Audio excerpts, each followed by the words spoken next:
예, 오늘 노동정치연구소 2018년 그 지방선거 뒤풀이 집담회 그 패널 중 한 명으로 해야 될 것 같아요. 사회도 맡고 있지만은 예, 그 노동정치연구소 집행위원을 하고 있는 유거무입니다. 반갑습니다. 그 시작하기 전에 미리 좀 사전 양해 말씀드릴게요. 그 오늘 총 4명의 그 이제 선거를 뛰었던 이런 관계자분들 오시기로 했는데 한 분이 그 캠프 지금 일정상 좀 오시기 갑자기 어렵게 돼가지고 오늘 참여를 부득이 못 하셨습니다. 그래서 오늘 이렇게 3명으로 좀 진행을 하겠습니다. 먼저 시작하기 전에 그 간단하게 이 행사 기획 취지에 대해서 말씀을 드릴게요. 저희 노동정치연구소에 이제 속해 있는 소모 정치 소모임인 뿌리 내리기에서 오늘 행사를 주최하고 있고요. 이 모임은 노동정치연구소 자체가 지금 그 노동정치에 대한 연구를 주로 진행하고 있는데 저희는 그 중에서도 이제 노동계급 스스로 정치 권력 획득을 목표로 하되 이제 그 수단으로서 이제 진보 정치의 어떤 다양한 가능성을 엿보고 그다음에 실천 방안을 직접 고민하고 있는 그런 작은 소모임입니다. 예. 그래서 이번 지방선거에서 진보 정치가 어떤 양상으로 그리고 어느 정도 영향을 이렇게 발휘했는지 살펴보고 또 앞으로 어떤 가능성이 있을지 한번 알아보고 싶어서 오늘 이렇게 두 분 후보님과 그 애초에 회원인 저까지 해서 이렇게 새 후보가 나왔습니다. 그래서 오늘 오신 두 분 간단하게 소개를 좀 부탁을 드리겠습니다. 저부터요? 네. 네. 앉아서. 네, 앉아서 네. 하시면 됩니다. 네. 좀 제가 동네에서만 있는 아이 키우는 엄마예요. 여성 단체 대표이기도 한데요. 이렇게 멀리는 집회 아니면 안 오게 되는데 많이 걸어서 돌아 오게 됐던 것 같습니다. 숨가쁜 한 3개월 정도를 지나고 지금 한 달 정도 지난 거죠? 예, 내일 내일이면 한 달이네요. 네. 그래서 우리 구로구의 라 선거구입니다. 고척 1, 2동 개봉 1동에 이제 유일한 진보 대표 후보라고 얘기를 드렸는데 후보로 출마해서 활동을 했던 이근미입니다. 반갑습니다. 네, 저는 노동정치연구소 회원이고요. 매달 2만 원씩 꼬박꼬박 내고 있습니다. 네. 그래서 이 자리에 있는 것 같아요. 네. 저는 이번에 고양시 의원 후보로 출마를 했었고요. 고양시 4선거구 고봉동, 중산동, 풍동 이런 데서 출마를 했었습니다. 그래서 낙선했고요. 네, 백상진이라고 합니다. 반갑습니다. 네. 그 결과에 대해서는 이따가 그 제가 질문드릴 시간이 있을 것 같고요. 후보로서 제 소개를 드리자면 저는 서울 서초 3선거구 그 시의원 그 광역의원 선거구죠. 내곡동 그다음에 저기 양재 1, 2동 그리고 서초 2, 4동 이렇게 서초구에서 그 광역의원 출마했었던 노동당의 후보 유거무입니다. 반갑습니다. 네, 이제 지금 딱 이렇게 노동당, 민중당, 정의당 이렇게 앉아 있잖아요. 그래서 사실 오늘 한 분 오시기로 한 분이 그분은 이제 무소속 그 선거를 뛰셨던 분이라서 굉장히 좀 재미있었을 거라고 생각을 하는데 어떻게 또 항상 웃기는 이 진보 정당 셋이 앉아가지고 또 하게 되니까 또 약간 예 클래식한 느낌도 들고 예 좋습니다. 그래도 뭐 다들 이 여성 두 분을 합쳐놓고 남자인 제가 보고 화상을 보고 있으니 좀 그림이 굉장히 고루하다는 생각도 좀 들긴 합니다만 어쨌든 젊으니까 좀 양해해 주시기 바라고요. 저희가 후보로 출마한다는 게 사실 참 결의하기가 쉬운 일은 아닌데 그러면 원래 어떤 일들을 하셨는지 한번 여쭤보고 싶네요. 그 백상진 전 후보님부터. 네. 네. 전 후보 이게 되게 뭔가 치욕스럽네요. 되게 왜 이렇게 치욕스럽지? 네. 오늘 하루만 셋 다 그냥 후보하는 걸로. 네. 저는 출마하기 직전에는 심상정 의원실의 비서로 있었고요. 그 전에는 그 20대 내내 민주노동당, 그다음에 진보신당, 노동당 이렇게 해서 진보정당 당원으로 살았었습니다. 그 노동당에서 그 당직자 하는 게 제 첫 사회생활이었고요. 그 심상정 의원실에 있을 때는 한 두 가지 정도 일이 기억이 나는데, 첫 번째로는 그 은행권의 2등 정규직이라는 게 있어요. 그래서 여성들만 그 과도하게 한 90% 이렇게 분포되어 있는 직군이 있는데, 일반 정규직보다 한 50% 정도밖에 월급을 못 받는 이런 걸 국정감사에서 제가 아이템으로 다뤘었고, 그 다음에는 그 이번에 정개특위가 국회에서 열렸었는데, 그때 정개특위에서 활동하는 의원을 서브하면서 정치 개혁에 관한 책을 한 권 썼었습니다. 그런 활동을 하다가 출마를 했습니다. 네. 와, 다들 또 그래 민주노동당 때부터는 함께했던 분들이 이 자리에 있으시니까 마음이 편안한 거 맞죠? 편하게 하겠습니다. 저는 맞아요. 민주노동당의 당원으로 있었고요. 그 당시는 청소년 단체, 인권운동 단체 사무국장으로 일을 했었습니다. 그런 이후 한 10여 년 동안 활동을 하다가 아이를 낳았어요. 아이를 낳고 엄마가 되니까 청소년 인권운동과는 너무나 갭이 딱 느껴지더라고요. 저의 가치와 철학이 혼돈이 오기 시작을 했습니다. 그래서 다시 우리 아이를 잘 키워보자. 또 함께하는 여성들과 그래서 여성단체가 구로에 있어요. 그래서 풀뿌리 여성단체 서울에 몇 없는데 구로로 다시 이사를 오고 구로에서 제가 청소년 사회복지를 전공하고 청소년 인권운동을 해왔고 또 위기청소년들과 함께 있었기 때문에 구로 지역의 우리 구로 여성회의 인근은 굉장히 어려운 우리 아이들이 많았어요. 그래서 가까이 있는 이제 한 중학교 교장 선생님께서 제안을 하셔가지고 그래서 교육복지 활동을 했고 거기에 사회복지사로 일을 좀 많이 했었습니다. 그래서 구로 지역에 2012년, 12년 교육복지센터라고 하는 센터를 저희 구로 여성회가 위탁을 받아서 센터 팀장으로 활동을 하고 꾸준히 복지 네트워크 일을 지역에 해왔던 활동가로 소개하면 좋을 것 같습니다. 두 분 다 민주노동당 활동을 하셨는데 저는 진보신당 2012년에 시작을 해가지고 그 계속 남아서 활동하다 보니까는 진보신당 중앙당 당직자도 했었고 그다음에 노동당에 와서 이제 계속 지역에서 사무국장 하면서 주로 작년에는 서울시에서 하는 이제 아르바이트 청년 지킴이 이런 사업을 또 맡아서 지역에서 진행을 했고요. 그래서 특별히 생업을 위해서는 이제 약간 반은 활동하고 제가 반은 또 가끔은 이제 그 제가 본업을 이제 웹 개발자를 하고 있어가지고 그다음에 가끔은 또 회사에서 가서 일할 때도 있고 약간 반반의 정체성을 가지고 있는 그런 사람입니다. 그래서 좀 활동 경력이 저는 7년 정도? 예, 그렇게 짧다고 하기도 좀 그렇고 길다고 하기도 좀 애매한 그런 정도네요. 예.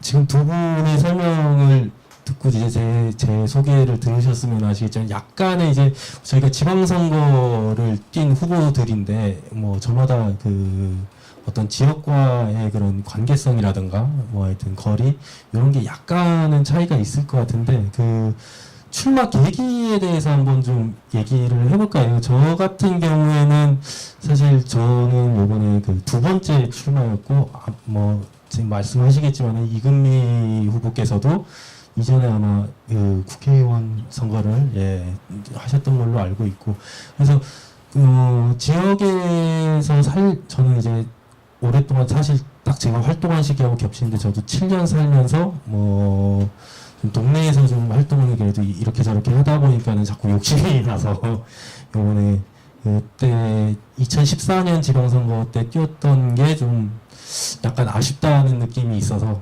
요번에 그동안 활동한 걸 가지고 다시 한번 좀 유권자들의 평가를 받고 싶다라는 욕심이 좀 앞서서 저는 출마를 했었는데 그 두 분께서는 어떠신지 또. 네, 저는 2016년인 것 같아요. 네, 총선 후보로. 네, 그때도 한 2달 정도 준비 2달 정도 한 거죠. 후보 출마하자. 그리고 바로 이제 2달 선거운동을 했던 기억이 있습니다. 근데 저는 사실은 그 청소년 인권운동, 또 여성단체, 풀뿌리 여성단체, 그리고 지역에서 아이 키우는 엄마들과 우리 아이들을 위해서 정말 풀뿌리 활동하는 사람에 더 가까운 것 같아요. 그런 제가 이제 총선 2016년도 총선 후보가 되고 지금 이번에 이제 구의원 출마를 하게 됐대 이게 좀 연동이 되는 부분이어서요. 저는 그때 총선 후보 결심했을 때 되게 어려웠습니다. 그때는 지금은 그 당이 없지만 민중연합당이라고 네. 한 1년 정도 활동을 한 것 같은데 통합진보당이 강제 해산된 이후에 그래도 살아있다. 그리고 정치활동을 꾸준히 함께 해야 된다고 하는 그런 메시지를 함께하기 위해서 결심을 했었는데요. 저한테는 뭐 당을 알리기 위한 과정이었고 또 하나는 이제 엄마들이 함께 정치활동에 적극적으로 참여하지 않고서는 우리 사회에 변화가 없다라는 이제 큰 깨달음을 갖게 됐던 게 저는 세월호 사건입니다. 세월호 사건을 겪으면서 그때 우리 아이가 아주 어렸지만 정말 한동안 굉장한 저도 우울감에 빠져 있었던 것 같아요. 그리고 같은 엄마이기 때문에 이제 그 고통과 그 아픔을 고스란히 다 느끼지 못하지만 상당한 충격을 받고 이렇게 총체적 위기 그리고 이런 나라를 계속 가져갈 수는 없지 않는가. 그리고 근본적인 변화를 만드는 건 법과 제도, 정치적 변화를 갖지 않고서는 진심으로 내 아이를 안전하고 건강하고 행복하게 키워낼 수 있겠느냐 이런 질문을 던지게 됐던 것 같고요. 그리고 그 이후에는 저에게 어떤 기회가 온다면 물러서지 말아야지. 그리고 실천적인 과제 앞에서 함께 해야지. 이런 결심을 하면서 조금 이겨냈던 과정이 있었던 것 같아요. 그래서 사실 민중연합당이라고 하는 당 자체가 만들어지자마자 사실은 총선을 결의를 했었는데요. 그때 이제 엄마 대표라는 이름으로 엄마들의 정치활동 그리고 참여 그렇지 않고서는 변화할 수 없다. 그리고 진보정당의 가치가 그것이 아닌가라는 말씀을 사실 하고 그리고 그때 나왔던 지역에서 구의원에 대한 계획을 그때부터 사실은 좀 하게 되지 않았나. 처음 이렇게 밝히는 것 같은데요. 그때 총선 나오고 그냥이 아니고 구의원에 대한 계획을 갖고 이제 그 지역 나성구라고 하는 그 지역의 후보로 사실은 뛰게 됐던 것 같아요. 네. 여기 너무 다 아는 분들만 계셔서 굳이 얘기하기가 민망하긴 한데 사실 2014년도에 우리가 노동당으로 같이 선거 치렀잖아요. 그때도 그 중앙당의 조직실장님이셨던 구모님께서 저한테 출마를 제안했었어요. 그때 노동당이 다수 출마 전략 써가지고 2% 얻어가지고 광역 비례 하나 만들겠다고 다수 출마 모두 당직자들을 다 출마를 시켰잖아요. 저도 그때 당직자였고 예외가 아니었는데 제가 그때 전남 화순 출신이어가지고 거기로 주소가 돼 있었어요. 그래서 서울시의원 출마를 제안받았으나 출마를 할 수 없었습니다. 이미 그 시기가 지난 후였고 그래서 그때 이제 첫 번째 출마 기회가 무산되고 이번에 첫 번째 출마였는데요. 이번에도 뭐 제가 장기적으로 준비를 했던 건 아니었어요. 근데 이제 지난 6월 달에 그 개헌과 정치개혁 골든타임이 있었잖아요. 근데 이제 어쨌든 불발됐지만 이제 3인 선거구라는 게 아니면 진보정당이 현실적으로 당선될 수 있는 가능성이 적죠. 지금처럼 민주당 이렇게 여권세가 강한 때에는. 근데 저희 이제 심상정 의원의 지역구인 고양시에 그 13개 선거구 중에 3개의 3인 선거구가 생겼어요.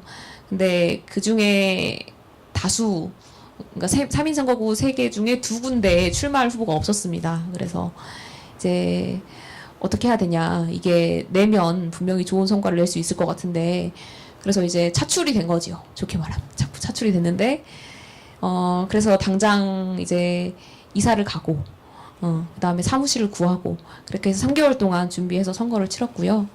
뭐 어떻게 보면 낙하산이죠. 낙하산인데 보통 낙하산은 출마할 사람이 있는데 이렇게 그 다 제끼고 누가 꽂았을 때 낙하산이라고 하잖아요. 근데 저 같은 경우는 좀 반대의 경우였습니다. 네, 그렇게 해서 출마를 하게 됐습니다. 네. 자연스럽게 2014년 얘기를 조금 안 할 수가 없을 것 같은데 사실 제가 그 방금 말씀하셨던 노동당의 2014년 단수 출마 전략에 의해서 그 서울시의원 후보를 이제 그때 원래 이제 살던 동네에서 저는 그냥 나가야겠다라고 생각을 하고 그렇게 나간 케이스였는데 그게 그때 이제 그 선거를 치른 경험이 어쨌든 이번 선거에도 다시 재도전하게 되는 저는 생각을 그때부터 가지고 있었고 많은 그 계기가 저한테는 됐었던 것 같아요. 네. 그래서 사실 그 당시에는 이제 당의 필요가 커서 출마를 했지만은 그 당의 필요가 나은 저의 필요가 이번에는 좀 더 커졌달까 그런 느낌으로 선거를 했네요.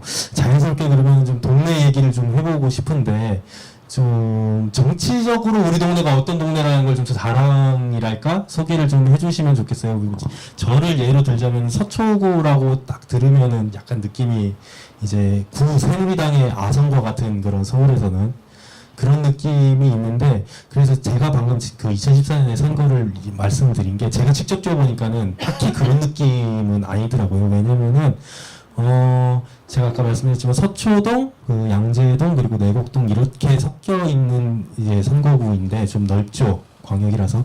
근데 느낌이 재밌습니다. 그 서초동 같은 경우에는 뭐 어쩔 수 없습니다. 거기에는 이제 건물주분들의 비율이 굉장히 높은 동네고 그렇기 때문에 사실은 그 이제 여당 보수 여당을 지지할 수밖에 없는 그런 그 색채를 가지고 있지만은 양재동으로 내려오면은 또 반대로 오히려 그 민주당에 대한 지지세도 강하고 사실은 뭐 진보적인 색채에 대해서 별로 거리낌이 없는 지역이더라고요. 제가 뛰어보니까. 그래서 여기에 가능성이 있다라고 생각을 하고 또 본 게 뭐냐면은 사실 이건 좀 재밌는 건데 그 서초동에 아시다시피 지금 재건축 문제가 많잖아요. 그래서 재건축이 쭉 진행이 되면서 기존에 살던 분들이 많이 빠져나가 있는 상태였습니다. 그래가지고 거기다가 그 밑에 이제 내곡동에는 또 보금자리 주택이 많이 들어와서 굉장히 유권자 비율이 많이 변화할 수 있는 상황이라는 걸 제가 2014년부터 캐치하고 있었거든요. 그래가지고 사실 도전을 했던 건데 결과를 보시면은 뭐 이따 말씀드리겠지만 굉장히 서초가 재밌는 지역으로 바뀌었습니다. 물론 저는 낙선했지만 그래서 좀 정치적인 측면에서 좀 그 우리 동네가 어떤데라는 거를 좀 한번 백상진 후보님부터. 네. 제가 출마한 동네는 일산 동구고요. 그 다음에 국회의원 유은혜의 지역구입니다. 그래서 민주당세가 강하고 뭐 3개의 행정동으로 이제 구성이 돼 있는데 그 일산 그러니까 고양이 도농 복합 도시잖아요. 그래서 한 개의 행정동은 아주 시골이에요. 자연불악밖에 없는 시골인데 그쪽은 자한당세가 강하고 나머지 2개의 일산 이 20년 된 그 도심은 민주당세가 강한 그런 지역구고요. 이번에 도의원도 이제 한 명 뽑는 도의원도 민주당이 됐죠. 그래서 민주당 바람을 크게 탄 결과적으로 보면 민주당 바람을 크게 탄 지역이고 그리고 3인 선거구인데 민주당 후보가 1, 2위로 당선이 됐습니다. 보통은 1, 3위로 당선이 되는데 그만큼 이제 모든 걸 다 민주당이 많이 밀어주는 분위기다. 그런 지역이라는 걸 제가 사후적으로 알게 됐습니다. 그전에는 몰랐는데. 네, 그리고 꽤 넓고요. 뭐 정치적으로는 그 정도고 뭐 그냥 지역적으로 보면 꽤 넓고 특히 저희 지역구에 속한 한 개의 행정동이 고양시의 전체 면적의 10%에 이를 정도로 아주 넓은 지역이어서 선거운동 하는데 되게 애로사항이 많았습니다. 네, 그 정도입니다. 그 다음에 정주 하는 비율이 되게 높았어요. 저 같은 경우에는 한 18년간 전남 화순에서 산 거 빼고는 나머지는 다 2, 3년 이렇게 짧게 이동을 하면서 살았거든요. 왜냐면 이 자가가 아니기 때문에 그렇잖아요. 월세를 내면서 이제 2년마다 집을 옮겨야 하는 처지였고 또 이번에 고양시로 가게 된 건데 그쪽에서는 이상하게 5년, 15년 이렇게 오랫동안 일산이 처음 생길 때부터 사셨던 분들이 많더라고요. 그래서 제가 갔을 때 그런 분위기도 있었죠. 쟤는 뭐 어디서 오느냐, 뭐 이사 온 지 2달 된 애가 뭘 알겠냐, 네, 이런 게 좀 있었습니다. 네. 네, 우리 동네를 자랑하는 거죠? 제가 출마를 했던 저희 동네는요, 그 민주노동당 때 그 홍준호 의원님 당선됐던 그때도 3인 선거구인데 그리고 한 번 더 당선이 됐는데 진보신당으로도 당선이 됐던 동네가 저희 동네였습니다. 그래서 홍준호 의원님이 또 진보운동의 뿌리를 내리고 또 키웠던 동네인데 2014년도에는 이제 그 낙선이 되셨죠. 그리고 유일한 구로에서도 그러니까 서울의 그러니까 진보 정당의 기초의원이 당선됐던 곳이 구로잖아요. 구로에서도 이제 2014년도에는 김인하 의원이 당선이 됐고 그리고 홍준호 의원 그때는 이제 낙선이 됐습니다. 그런 지역에 대한 특수한 또 메시지가 있겠구나라는 그런 과거의 흐름이 있어서 이제 그 지역에 도전을 하게 된 것 같습니다. 네. 여기까지 좀 소개를 쭉 드렸던 것 같고요. 프롤로그 이제 슬슬 이제 본편으로 들어가기 전에 그 선거 직전에 그 우리 각자 좀 상정했던 목표 같은 게 있을 거예요. 그러니까 뭐 수치적으로도 좋지만은 뭐 그런 걸 떠나서 내가 이것만큼은 꼭 해야겠다라고 생각했다거나 뭐 가장 이번 선거에서 좀 중요하게 생각했던 부분, 선거 시작하기 전에 사실 선거 뛰고 나면 그게 바뀔 수도 있거든요. 그래서 어떤 마음으로 좀 하셨는지 제가 그 얘기를 네. 사실은 이제 총선 후보를 결심할 때 이미 이후에 3년 후에 이제 이초의원 선거를 해보는 게 어떨까의 그런 결심으로 사실 총선에 나서게 됐는데요. 근데 그 지역에 대한 연고는 전혀 없어요.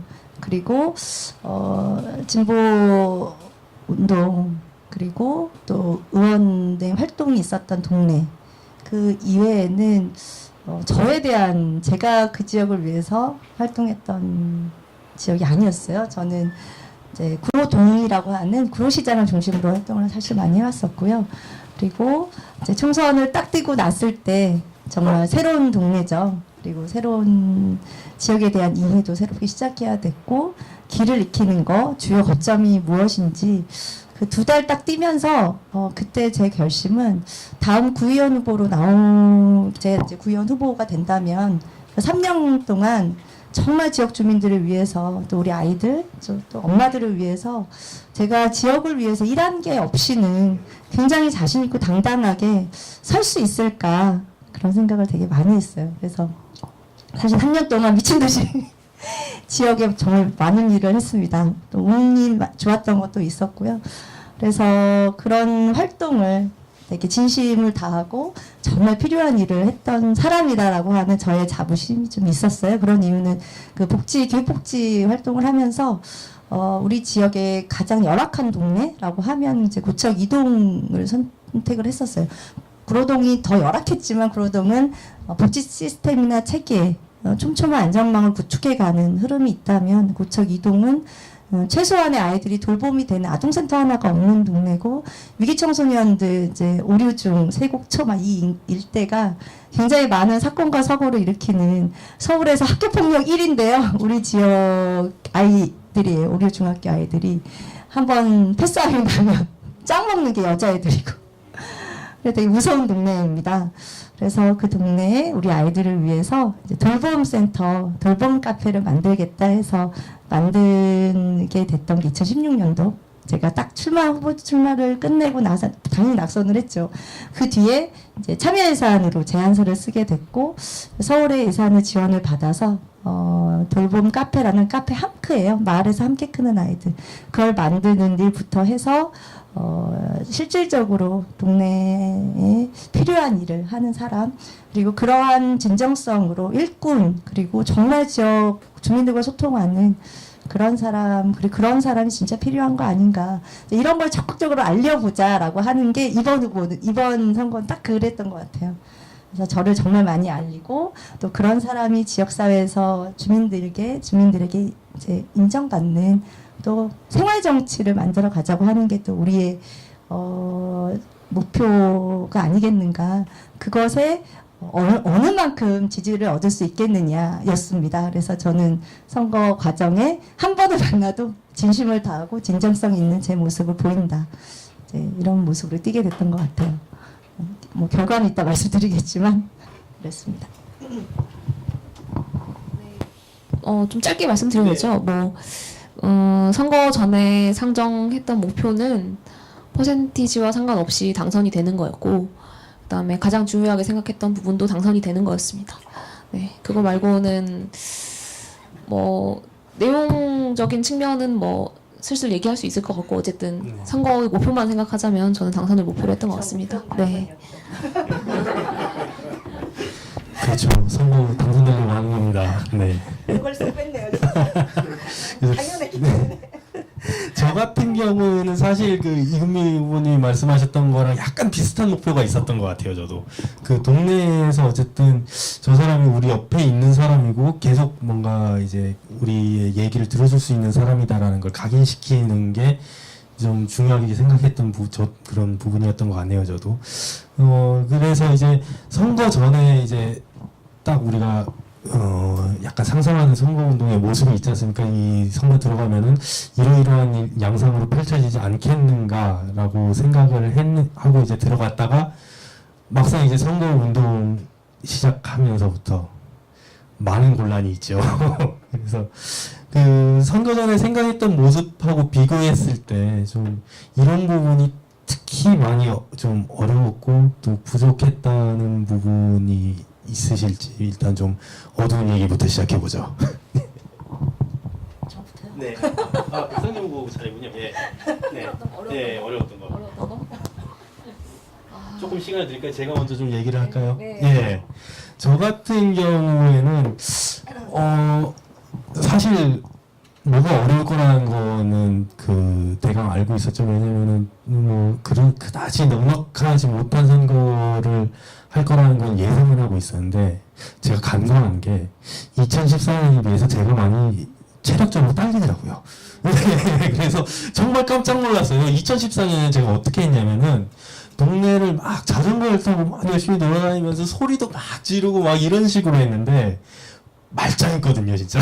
그랬는데 이번에는 걸어 다니면서 명함 1시간만 해도 막 숨이 차는 거예요. 깜짝 놀라가지고 이게 왜 이런 거냐. 그래서 막 급하게 막 홍삼도 먹어보고 그랬는데 그거 뭐 홍삼 1시간 정도 갑니다. 그렇더라고요. 그래서 의외로 아직 30대 초반인데도 불구하고 이게 20대와는 다른 거구나 라는 거를 굉장히 많이 느꼈습니다. 예, 이 정도면 될까요? 저는 홍삼이 몸에 안 맞다 그래서 한약이랑 공진단 먹었고요. 공진단을 드시면 좀 괜찮아요. 네.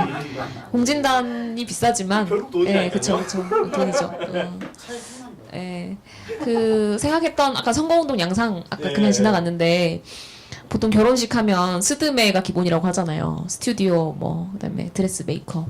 근데 이제 그 선거운동의 기본이라고 하면 유세차, 그다음에 선거운동 노래, 선거운동원 이런 걸 텐데 저는 굳이 머리 아프게 약간 이색 선거운동 할 생각이 없었던 것 같아요. 그래서 그냥 기본대로 하자라는 생각이 약간 있었고, 그다음에 이제 선거운동 상한액이 세대수에 따라 정해지잖아요. 근데 저희는 4,800만 원이었어요. 네, 저희가 유권자가 84,000이었고 정주하는 인원이 10만이 넘었기 때문에 꽤 컸었죠. 그래서 4,800만 원을 내가 능력이 되는 한 다 쓰겠다라는 생각으로 부모님 오빠에게 크게 빚을 졌습니다. 그래서 돈을 이제 굳이 청년이니까 청바지 입고 다니면서 좀 이렇게 뭔가 돈도 아끼고 이런 식으로 할 생각은 별로 없었던 것 같아요. 처음부터. 뭐 이유에 대해서는 차차 생각해 봐야겠지만 어쨌든 그랬던 것 같고, 가장 어려웠던 점은 보통 그 진보 정당이 지역구에서 강했던 데가 있잖아요. 영남 노동운동 벨트 뭐 이쪽 이렇게 해서, 아니면 뭐 공단이 있다거나, 아니면은 뭐 예전부터 뭐 생활 진보 정치가 활발했던 곳이라거나, 뭐 시민운동이 좀 준거지라거나. 근데 저희는 전혀 그런 게 없었어요. 전혀. 고봉동이라는 그 아주 넓은 시골은 자연부락이고, 뭐 자한당 뭐 이렇게 자한당을 지지하는 어르신들이 많은 지역.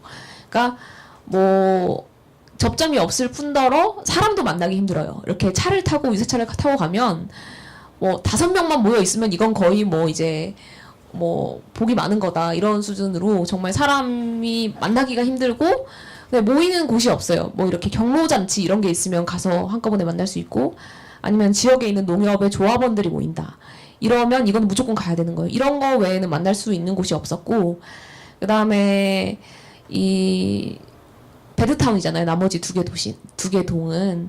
그래서 사람들이 쇼핑도 밖에 나가서 하고, 직장도 밖에 나가고, 그 다음에 외식도 심지어 하지 않아요. 외식도 하려면 저 멀리 나가거나 아니면 그냥 집에서 먹거나. 그래서 사람들이 많이 모여있는 곳을 찾기가 힘든 거예요. 뭐 아이템 뭐 접점도 없지, 사람들 많이 만날 수 있는 곳도 없지 하다 보니까 시민들과 어떤 컨텐츠를 가지고 만나야 될지가 되게 애매했어요. 그러니까 시민들이 필요로 하는 것도 아주 오래 산 동네이기 때문에 뭐 심각한 문제 뭐 의제를 가지고 만날 수 있지도 않았고, 심지어 뭐 주민센터에 가도 뭐 민원팀장이 이 동네는 평화로운 동네다라고 선언을 할 정도로, 네, 그래서 기존의 진보 정치 그를 할 때 지역구에서 시민들을 만날 때 얘기할 수 있는 것들과는 달랐죠. 그래서 좀 그런 측면이 있었고, 그게 가장 저는 어려웠던 점이었던 것 같아요. 그래서 또 제가 운전을 못 하는데 저희 선본이 다 20대 여성으로 구성돼 있었어요. 선대위원장도 20대 여성이었고, 사무장도 20대 여성이었고, 저도 20대 여성이었고, 셋 다 운전을 못 합니다. 그래가지고 그 넓은 지역구를 마을버스를 타고 다녀야 되는데, 거기가 또 자동차 생활권이기 때문에 마을버스 배차 간격이 30분, 뭐 55분 이런단 말이에요. 그러면 뭐 걸어서 다니고 뭐 마을버스 타고 다니고 뭐 중요한 행사가 있는데도 막 차가 없어서 막 못 가고 막 그랬던 적이 되게 많아요. 네, 그래서 뭐 청년 여성으로서 힘들었던 점이라면 그런 게 있었을 수 있을 것 같아요. 네. 뭐 저는 좀 의외의 어려움이라고 할까? 실제 선거 후보로 준비를 좀 했는데요. 후보 뭐라고 그러죠? 등록? 예비 후보 등록을 그러면 일찍 시작을 해야 되는데, 그리고 선언을 하고 후보 등록과 동시에 그게 선언이 되는 거잖아요. 그래서 최소 100일은 뛰어야 저희 당도 알려지지 않고, 또 물론 총선 후보로 뛰었다고 하지만 저의 인지도는 거의 바닥 수준이에요. 그리고 저희 당이 너무 약했기 때문에, 민중당은 언론에서 쳐주지도 않는 그런 정당이었기 때문에 그렇게 빨리 뛰었어야 되는데요. 제가 진짜 이금희하면 운이 좋다, 운빨이다 이런 얘기를 하는데, 그 돌봄센터 만든 것도 어찌 보면 선택을 예산 심의에서 거의 1등으로 당선이 돼서 이제 진행이 됐던 거고, 또 하나는 지역의 의제가, 폭발적 의제가 생겼어요. 그게 구치소 부지 개발 계획이 정말 아주 빠른 속도로 진행이 되다가 탁 걸린 게 이제 학부모들, 학교에 교육환경 평가 심의를 받아야 되는 해가 작년이었던 거예요. 이전에는 그런 개발이 있더라도 굳이 학부모들에게 설명회를 해야 되거나 학부모 동의를 얻지 않아도 되는데, 이제 안전사고 난 이후에, 지금은 교육안전, 우리 아이들의 안전 문제가 굉장히 중요하잖아요. 그래서 그 교육 환경을 보호하는 법안이 통과되고 작년이 처음으로 시행됐던 첫 해인데요. 그래서 35층, 45층에 굉장히 높은 아파트가 지어지고 대형마트가 들어서고, 이제 이런 문제들을 우리 학부모님들에게 전혀 고지하지 않은 채 몰래 교장 선생님이 사인하다가 딱 걸려가지고 작년 7월부터 싸움을 해왔어요. 근데 그 싸움에 마무리가 교육환경, 그러니까 평가를 저희가 우리 몰래 평가를 통과시켰기 때문에 누락된 게 많아서 재심의를 위한 투쟁을 계속 싸움을 해서 왔고 재심의 그 동의를 얻어내 전국의 최초로 재심의 동의를 얻어냈고 그게 12월 26일이었거든요. 그 이후에 재심의가 선고 기간 내에 잡힌 거예요. 한 4월 16일 날. 4월 16일 날 재심의를 참여하고 결과를 확인한 이후에 선거 등록을 해야 되지 않 후보로 그 전에 후보 등록을 하면 재심의 투쟁의 마지막까지를 제가 참여하기에 어려움이 있지 않겠느냐 이런 논란이 계속 있어서 후보 등록을 계속 언제 할 거냐 전략상 그래서 마음은 후보자이지만 등록할 수는 없고 또 사람들에게 알리지도 못하고 그렇게 한 달 반 동안 시간을 좀 버리고 왔습니다. 그 한 달 반의 기간여 동안 마음의 갈등을 계속 하고 왔고 우리 선본 차원으로도 계속 논란을 좀 갖고 왔었는데 그래서 끝나고 나니까 그건 일단 제가 후보로 뛴다면 무조건 우리 잘 알려지지 않은 정말 그 진보정당 후보들은 가장 빠르게 등록해야 된다 이런 교훈을 갖게 됐었는데요. 그런 갈등들이 있어 왔고 지역 현안 문제에 이제 후보가 된 이후부터는 중심에 안 세워지는 문제 그렇게 싸워왔지만 그 중심에 설 수 없고 비껴나 있어야 되는 그리고 또 하나는 그 함께 싸웠던 학부모님들에게도 적극적으로 제가 왜 후보가 됐는지를 알리는 과정에서의 심리적인 어려움 이용하는 거 아니냐 이제 이런 논란들에 물론 본격화되지는 않았지만 제가 상당히 예민해서 좀 갖고 있었던 정보도 오픈하지 않았고요. 그 이후에 후과가 되게 두려워가지고 이런 어려움이 좀 있었던 것 같아요. 혹시 백성진 후보님 그 점을 얘기해 주는데 특별히 뭐 이제 유권자를 만날 때의 뭔가 애로사항이라든가 그런 부분은 특별히 없으셨나요? 아니 이금희 후보님은 특별히 이제 선거운동 하다 보면 사실 뭐 유권자를 만날 때 뭐 예를 들자면은 뭐 굉장히 뭐 저희 진보 후보라고 해가지고 과거에는 그런 일 되게 많았습니다만 굉장히 불쾌하게 대응하고 그런 거. 네, 저희가 그 2014년 그쵸? 이전 선거가 언제 12년? 2014년이 지선이었고. 그쵸. 2014년도에 총선 후보 때가 통합진보당이 굉장히 어려웠던 당시에 후보를 나갔던 그 저희 선배님이 같이 당원을 지원했던 그때는 엄청 욕을 많이 먹었어요. 빨갱이 정당부터 시작해서 맨날 후보로 나타나기만 하면 저리 가라고 얘기하고 문전박대 당하고 헐뜯고 이런 얘기 되게 많았는데 이번에는 그때만큼 그러지는 않았지만 그러지는 않더라고요. 민중당이라는 정당 자체가 되게 생소했고 저희가 통합진보당에 함께했던 당원들이 만들었다고 하기엔 또 새로운 당원들이 워낙 많았기 때문에 이제 그런 당색을 더 강하게 내밀지는 못했어요. 그치만 알고 있죠. 이정희, 이석기 의원과 관계가 있는 정당이라는 걸 아는 그런 분들이 한 분 있으셨어요. 저 보자마자 공산당이라고 얘기하고 빨갱이라고 얘기하고 두 분이 계셨네요. 많은 분들이 있는 자리에서 이제 이런 사람 찍어주면 안 된다고 되게 강하게 얘기했던 분들이 두 분이 있었고요. 제가 어떻게 했는지는 나중에 얘기 드리면 안 될까요? 단지 거기에만 초점을 두려고 그랬던 건 아닌데 어쨌든 저도 생각해보면은 2014년에는 그런 분들이 왕왕 있었거든요. 근데 요번에는 진보라고 해서 특별히 이렇게 막 비난하고 이렇게 예전처럼 그런 분들이 없었는데 가만 생각해보면은 원래는 그랬어야 되는 분들이 여기 목에 올라왔다가 말을 못 하시더라고요, 보니까. 그런 부분들은 좀 있었던 것 같아요. 혹시 백성진 후보는 이런 에피소드 있나요?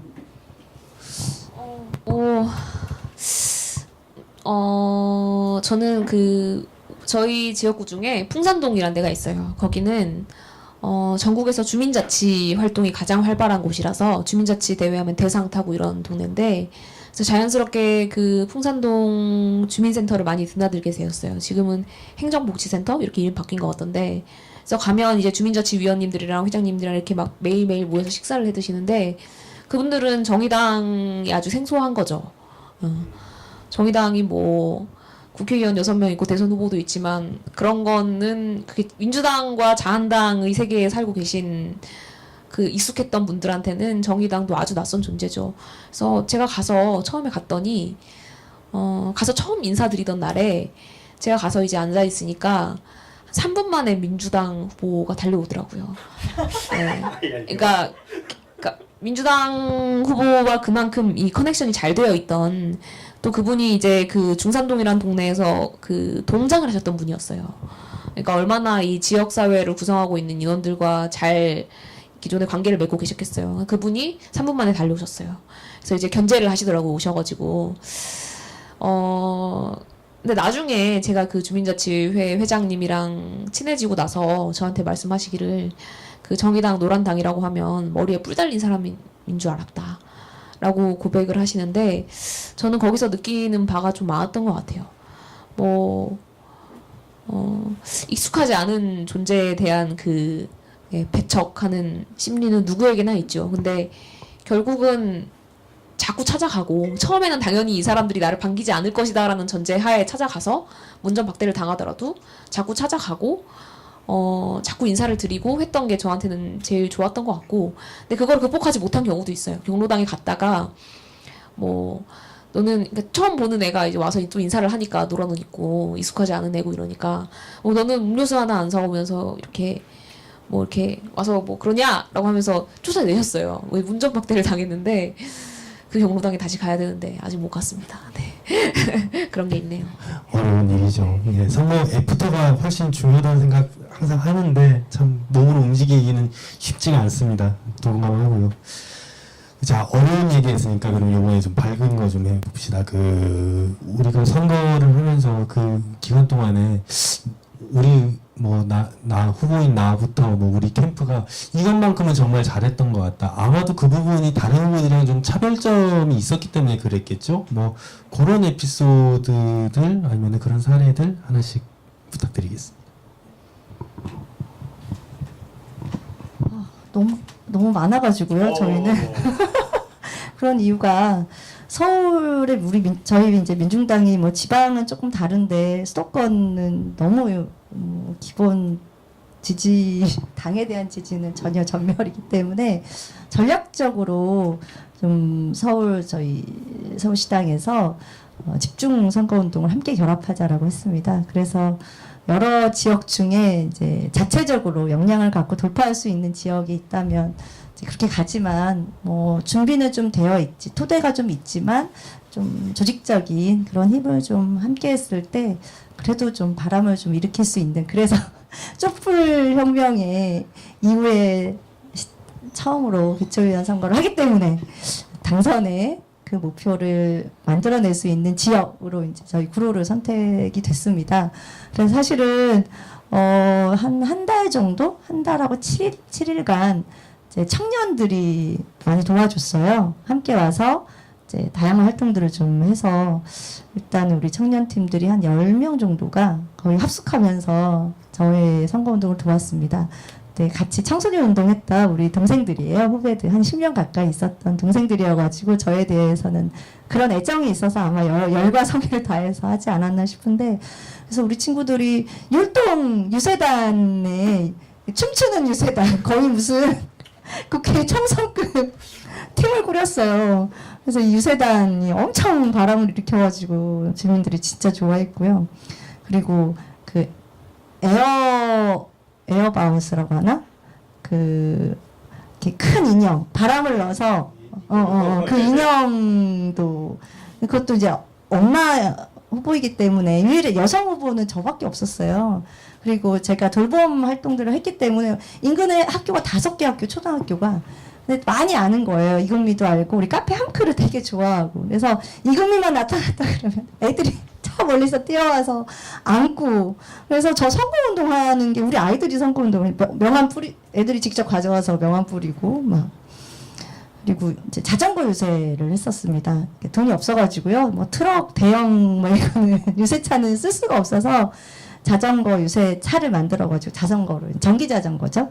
이런 3가지 전략이 통해가지고 주민들이 진짜 많이 좋아하고 그래서 되게 인기로는 한 20%?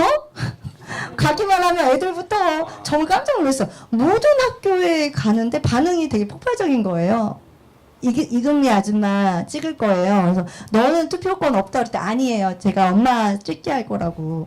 근데 할머니들이 손자 손녀들이 얘기해가지고 경로당을 갔더니 사전투표를 저를 찍었다는 거에서 네? 처음으로 인사하러 갔는데 우리 그러니까 딸 학교예요. 저도 덕이초 엄마인데 딸과는 같은 반이었나 봐요. 그래서 손자가 얘기해서 엄마가 찍으라 그래가지고 딸이 찍으라 그래 찍었다. 나 처음 보는데 그런 얘기를 막 하시더라고요. 그래서 그런 어떤 바람, 입소문, 바람, 자 이런 거구나 선거가 이런 걸 이제 느끼게 됐는데 그랬던 것도 집중적으로 함께 정말 신나고 즐겁고 정말 그 생기가 이런 분위기를 함께 만들어줬던 거, 또 제가 했던 활동들이 그 구치소 개발 싸움도 마찬가지 교육 환경을 위한 싸움이었거든요. 그러니까 진짜 우리 아이들의 안전을 지키고 우리 아이들의 햇볕 지킬 권리를 지키는 그런 후보, 엄마 후보 이제 이런 컨셉에 맞는 그런 이제 반응들이어서 되게 딱 그 기간만큼은 그 순간만큼 행복했어요. 알아봐 주니까 너무 알아봐 줘가지고 일단 이거는 본선거 들어갔을 때고요. 이제 본선거 들어가기 전에는 모든 후보가 선거운동을 안 하는 거예요. 나 정말 깜짝 놀랐어요. 딱 본선거 때만 선거운동을 하는 거예요. 저는 사실은 3개월 전부터 준비를 했잖아요. 그리고 5월 7일날 등록을 늦게 많이 늦춰져서 5월 7일날 등록을 했어요. 그러면 어쨌든 5월 7일부터 개봉력 저희의 유권자가 한 7만 정도 되는데 그 중에 그 지역의 모든 그러니까 고척 1, 2동 개봉 1동에 있는 주민들이 하루에 10,000명가량 유동 인구가 있는 곳이 개봉역이에요. 역은 딱 하나고요. 아침 5시부터 있으면 하루 종일 있으면 한 2시간만 있어도 그 800개가 뿌려져요. 명함이 조금 더 뿌린다 그러면 1000장이 뿌려져요. 2시간, 1시간 반, 2시간만 뿌려도 그만큼 엄청난 유동인구가 있는 그 개봉역을 저만 유일하게 이제 거의 한 달여 동안 아니죠 50여일인가 하여튼 계산 좀 잘 안 되겠는데 한 56일 동안 저만 지킨 거예요. 개봉역을 지킨 유일한 후보. 그래서 진짜 열심히 한다. 그리고 여자 후보는 저밖에 없고 도대체 누구냐. 그리고 청소부들이 거리 청소하는 청소부들이 다 이금희 명함밖에 안 보이니까 이번엔 무조건 이금희 당선이다. 이런 얘기를 너무 많이 들었어요. 그러니까 진짜 열심히 뛰는 후보. 근데 또 그거밖에 없잖아요. 저희가 할 수 있는 거. 그래서 어르신들이 맨날 보면 열심히 하는 것밖에 없다고. 당이 약해. 당이 약하고 지역 연고가 없으니까 너는 열심히 뛰어라. 발로 뛰는 것밖에 없다. 해서 정말 최선을 다하고 열심히 해서 결과가 되게 궁금했죠. 청소 노동자들이 저 붙잡고 이번에 된다고. 그래서 언제 만났냐. 청소할 때도 얘기해 주시는 게 아니고 이제 그분들이 조기축구회를 했었어요. 조기축구회 많이 나오는 축구회를 알게 돼가지고 오라고 막 그래서 갔더니 거기 있는 분들이 잘 될 것 같다고 얘기를 했는데 결과는 참담했죠. 네. 그 결과 얘기할 때 저는 그냥 가만히 어디 가 있으면 안 될까요? 제가 먼저 제가 잘했다고 생각하는 부분 먼저 말씀드릴게요. 네. 방금 이제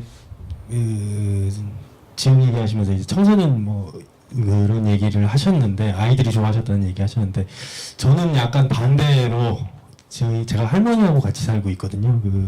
할머니가 경로당에서 총무회장 하고 계세요. 그래가지고 제가 진보 정당이 물론 그럴 수도 있겠습니다만은 굉장히 특이하게도 경로당을 뒤에 업고 노인회와 경로당을 뒤에 업고 제가 열심히 선거를 뛰었습니다. 사실 제가 지역에서 가지고 있는 지역과의 접점이라는 게 사실 굉장히 동네에 한정되어 있는 동대표, 아파트 동대표 정도를 하고 있고 그런 정도밖에 없었는데 이 경로당 네트워크를 통해서 사실 지역의 행사를 거의 다 캐치해내고 그런 부분들이 있었는데 그래서 사실 저는 제2성본이라고 불렀습니다만 저희 경로당 어르신들이 굉장히 열심히 같이 많이 해주셨어요. 그래가지고 뭐 요거는 약간 이제 끝나고 나서 이제 그분들 말씀하시기를 굉장히 재밌었다고 결과에 상관없이 너무 좋아하시더라고요. 그래서 내가 이거는 진짜 잘했구나 그런 생각이 좀 많이 들었습니다. 그래서 선거라는 게 사실 그런 생각이 드는데 유권자들이 그냥 대부분의 유권자들은 표를 한번 행사하고 나면 끝나는 거지만은 또 이런 기회를 같이 좀 지역 주민들하고 좀 더 넓게 나눌 수 있는 방안이 좀 뭘까 뭐 그런 생각도 좀 많이 들더라고요. 굉장히 좀 좋은 경험을 그분들과 함께 했던 게 굉장히 좋았다라는 말씀 드리겠습니다. 백성진 후보. 저는 아까 그 지역에 들어갔을 때 어려웠던 점이 물론 의원의 그 지역구가 고향이긴 하지만 덕양이었고 그 옆에 있는 일산 같은 경우에는 당의 조직이 전무한 상황이었고 제가 들어갔을 때 3월 19일 날 지역에 처음 갔어요. 갔는데 제가 딱 받은 게 당원 명부였어요. 94명 명부. 그래서 그 당원들한테 94명한테 전화를 돌리기 시작했죠. 그게 제 첫 선거운동이었는데 그분들 중에 또 한 30%는 민주연합 노조라는 노동조합의 그 조합원들이었고 물론 비당권자도 많고 당원 생활을 해보신 분들 다 알죠. 그래서 그분들을 먼저 조직하는 과정이 저의 첫 선거운동이었고 그 다음은 이제 돈이 있어야 되잖아요. 그러면 이제 제 지인들을 대상으로 이제 후원을 조직을 했고 그 다음에는 조직을 만들기 시작했죠. 그러니까 제가 마지막에는 페이스북 제가 친구가 1000명이 늘었거든요.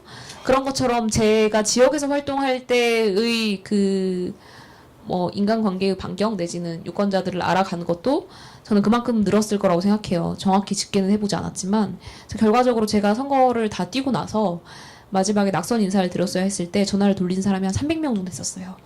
지역분들만 해서.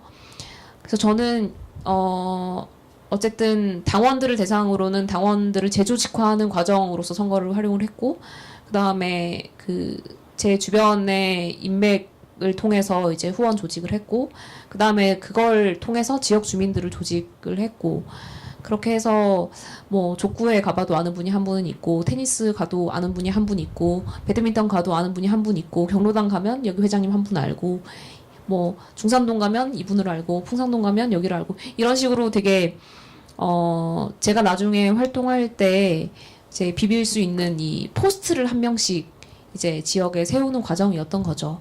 그래서 저는 제 선거를 제가 나름대로는 조직적으로 치르려고 노력을 했다는 게 가장 잘한 점이었던 것 같습니다. 네. 굉장히 부럽네요. 그렇게 했었어야 되는데 예, 갑자기 제가 반성을 하게 되는 예. 뭐 각자 이제 잘한 부분, 뭐 아쉬웠던 부분 좀 말씀해 주셨습니다. 근데 우리가 선거 운동을 하면서 이제 좀 뭐 다들 뛰실 때 그런 생각을 하셨는지는 모르겠지만은 어쨌든 우리가 진보 정치인으로서 그 유권자들을 만나는 이제 최대의 과정이 이제 선거인 건데 선거 운동을 하다 보면은 사실 우리가 이 보수 정당들을 상대하고 뭐 이러다 보면은 그런 감각이 좀 굉장히 희미해질 때가 많습니다. 그래서 선거 운동을 통해서 우리가 진보 정치의 이바지를 하고 있다는 실감이랄까 뭐 그런 게 확 느껴지는 에피소드랄까 이런 게 있으셨을지 이금희 후보님부터.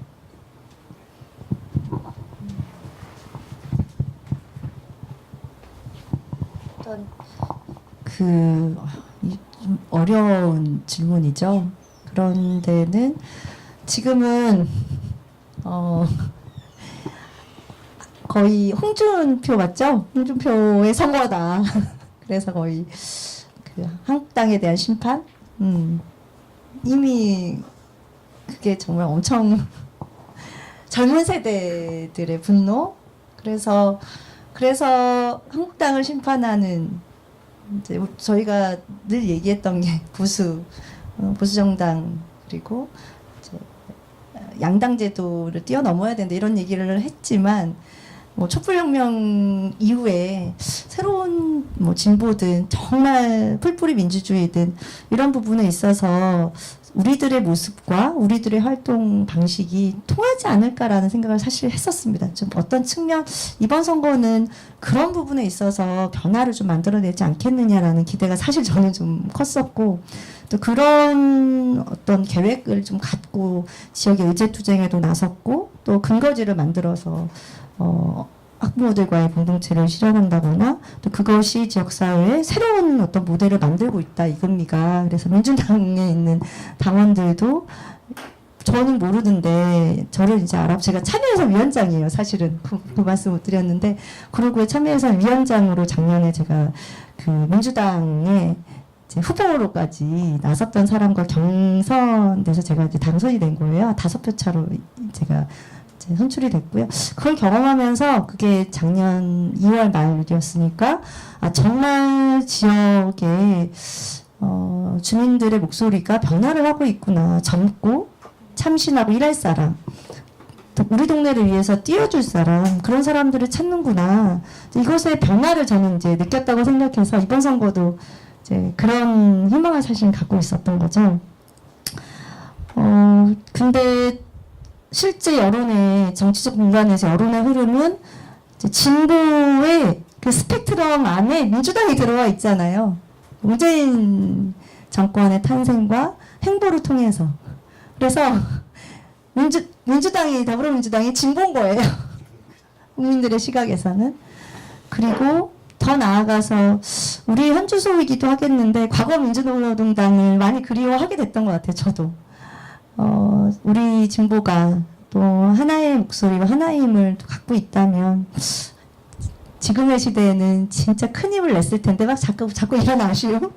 그리고 저는 이제 그 진보신당의 홍진호 의원이 당선됐던 지역에 제가 나왔기 때문에 더더욱 그런 어떤 절박한 마음들이 많이 느껴졌던 것 같고요.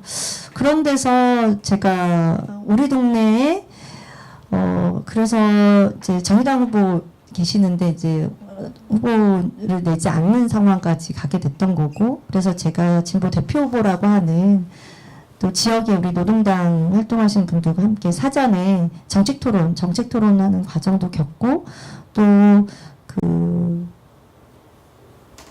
일반 노조에서 그 시설관리공단 일반 노조에서 노조원들 노동자들이 구청 앞에 대규모 집회도 좀 진행했을 때 적극적으로 참여하고, 더 나아가서는 구로는 불통인 게 지금 문제예요. 민주당의 구청장이 너무 심각하게 지역 의제를 자기 전횡을 부리는 그런 상황이어서 주민들이 계속 싸우고 있어요.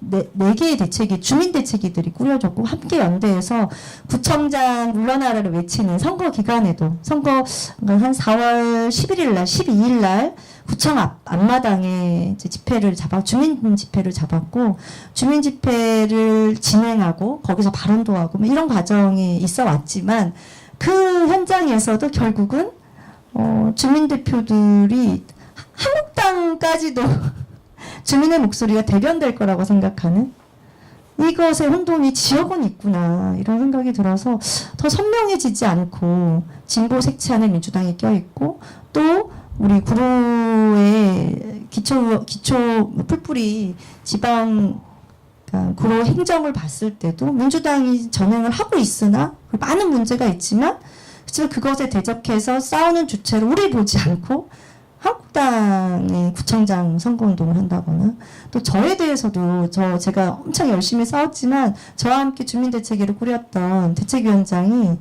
저의 지지연설을 해줬지만 지지연설을 했던 그 내용을 카드뉴스로 만들어서 뿌리려고 했어요. 근데 그걸 반대하시는 거예요. 너무 마음이 아프죠. 그래서 진보정당에 대한 기본적인 지지, 싸움에 나섰지만 그것에 대해서 힘이 막 주민들과 함께 힘이 모이지 못하는 이런 과정을 겪으면서 사실은 제 역할을 못한 선거가 됐어요. 그리고 또 그런 결과로도 그 정도의 표를 얻지 않았나 이런 생각이 드는 것 같고요. 하여튼 현재의 기초의회라고 하는, 또 풀뿌리 민주주의라고 하는 최소한의 동네에서의 이런 과정은 아직은 과도기적인 현실에 있고, 그리고 결집을 막판에 이제 한국당이 엄청 결집하는 것을 확인하면서 네, 그런 현실을 어쨌든 목격하게 되는 그런 과정이었고, 그걸 뚫고 나가기에 진보 정치 또 진보 정당들의 어떤 힘이나 또 거기서 보여주는 저의 모습 다 아직은 많은 부분에 미진함이 있구나라는 걸 좀 확인하게 되는, 그러니까 돌파하지 못한 또 그것에 그 현실에 직면하게 됐던 이런 과정이지 않았나 싶습니다. 네, 진보 정치에 이바지하고 있다는 실감. 어쨌든 한국이 양당 체제인데, 여기서 그 제3의 선택지, 내가 출마함으로써 제3의 선택지를 하나 더 유권자들한테 준다는 것만으로도 사실 큰 의미가 있지요. 그래서 여기 계신 분들이 저는 출마가 큰 의미가 있다고 생각을 하는데,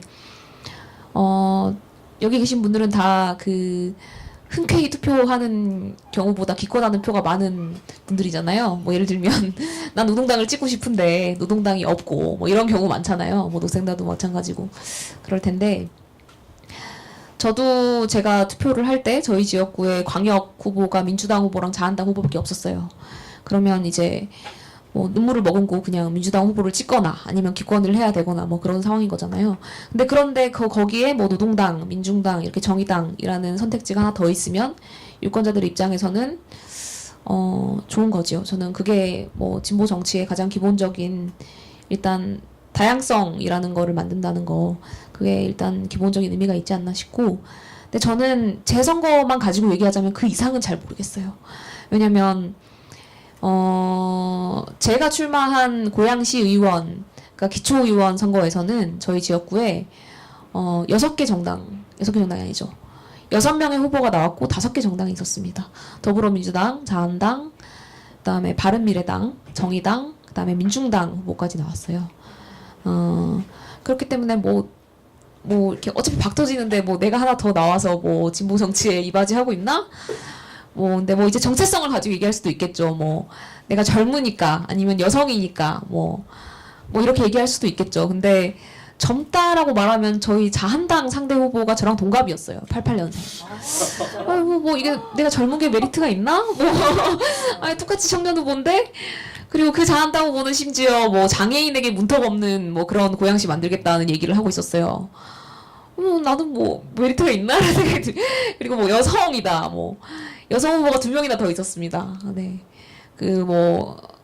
약간 두 분 다 중년 여성이었지만 한 분 같은 경우에는 그래도 상대적으로 젊은 기혼 여성이었고, 그렇기 때문에 뭐 여성이라고 해서 특별히 또 메리트를 가져갈 수 있는 부분도 별로 없었고요.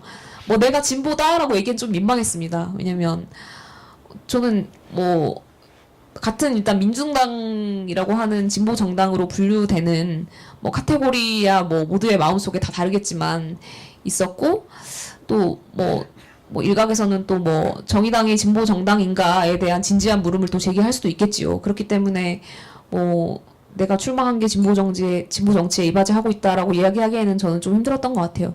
다만 제가 뭐 당선이 된다면 진보 정치에 어떻게 이바지할 수 있을까를 고민을 할 수는 있었겠죠. 하지만 당선이 되지 않았기 때문에 그런 게 있었고, 그다음에 뭐 일단 민주노총 얘기를 하실 건가요? 네.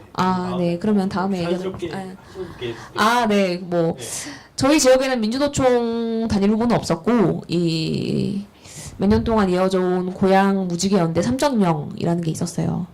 그게 그래서 5월 4일 날 그 고양 무지개 연대 3.0이라는 데서 그 시민 단체가 추천하는 시민 주권 후보라는 걸 선정을 할 테니 이제 신청서를 내라라는 연락이 왔고, 그래서 그거를 이제 신청서가 한 10페이지 정도 됐던 것 같아요. 작성해서 신청을 하고, 네, 그러고 며칠 있다가 한 5월 10일경에 이제 고양 무지개 연대 같은 3.0이라는 이 시민 단체와 여러 재단체들이 모여 있는 이 집단에서 이제 우리는 진보 정당의 의회 진출을 열망하고 있다.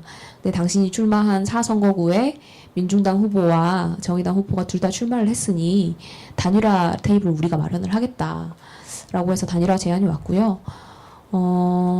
거기에 대해서 저희 같은 경우에는 중앙당에서 단일화 같은 경우에 강력하게 제어를 하고 있었기 때문에 내가 할 수 있는 건 없다라고 입장을 전달을 했고, 그 단일화 테이블이 마무리되지 않은 상황에서 동시에 그 시민주권 후보 선정 과정이 진행이 되면서 민중당 후보를 그 시민주권 후보로 선정을 했어요. 고양무지개연대 3.0이라는 단체에서. 그래서 저는 이 과정을 겪으면서 뭐 제가 지역사회에 활동을 한 게 일단 없고, 그쵸, 없잖아요. 연고도 없고. 그래서, 이제까지 고양시 내에서, 일어났던 여러 현안들과 시민운동에 결합한 바가 없기 때문에 내가 이거를 안 됐다고 해서 뭐, 얘기는 할 수 없지 않나, 라는 생각을 했고, 동시에, 진보 정치가 무엇인가, 내지는 시민 주권 후보라고 이야기하는 내지는 민주노총 단일 후보, 뭐 진보 야권 후보 이런 여러 가지가 있겠죠. 이런 거를 선정하는 과정이라는 게 어때야 하는가. 네, 그런 좀 여러 가지로 저는 혼란스러웠던 것 같아요. 네, 여기서 말로 다 설명을 할 수는 없지만 뭐냐 그런 과정이 있었다는 거를 그냥 드라이하게 말씀을 드립니다. 네. 사실 뭐 진보 정치가 무엇이냐 라는 거에 대한 물음도 굉장히 여러 가지 있을 수 있겠어요. 근데 그리고 우리가 선거운동을 할 때 중요한 메시지를 옛날 같으면 그랬을 겁니다. 아마 우리가 진보다라는 거를 굉장히 전면에 내세우고 뭐 선거를 할 때가 뭐 제법 있었죠. 근데 뭐 나머지 두 분 후보님은 뭐 어떻게 하셨는지 제가 정확히 알지 못하니까는 제 얘기만 드리자면은 딱히 그럴 수 있는 상황이 아니었습니다. 왜냐하면은 사실 뭐 제가 여러 개로 나눠져 있는 현실도 있고 그런 상태에서 뭐 진보의 색을 딱 내세우고 선거하기에는 좀 약간 어려움이 많았습니다. 그거는 뭐 제 부족함도 있을 거고 그다음에 뭐 여러 가지 이제 지역 내에서의 이제 진보 세력들 간에 이런 좀 뭔가 아직은 뭐라고 해야 되나 성장하지 못한 그런 지역들이 있었기 때문에 좀 사실 지역에서 진보라는 얘기를 하기는 어려웠고 다만 이제 제가 좀 주안점을 둔 거는 아까 이금희 후보님 말씀하셨지만은 거대 양당에 대한 견제를 굉장히 주요 포인트에 놓고 저는 선거 운동을 계속 진행을 했거든요. 실제로 저희가 선거 운동을 하면서 크게 내세웠던 거는 이제 구의회 그 해외 연수 관련해서 저희가 이제 주민감사 운동 해가지고 결국에는 뭐 소액이지만 어쨌든 그 세비 반납까지 이뤄낸 그런 경험을 가지고 그거를 좀 많이 알리면서 그 자유한국당과 민주당 양당에 대한 견제의 메시지를 굉장히 현장에서 많이 던졌는데 뭐 나중에 결과로 가기 전에 뭐 중간쯤에 가서 이거 잘못하면 큰일 날 수도 있겠구나라는 생각은 했었습니다. 그거는 뭐 이따 말씀드리고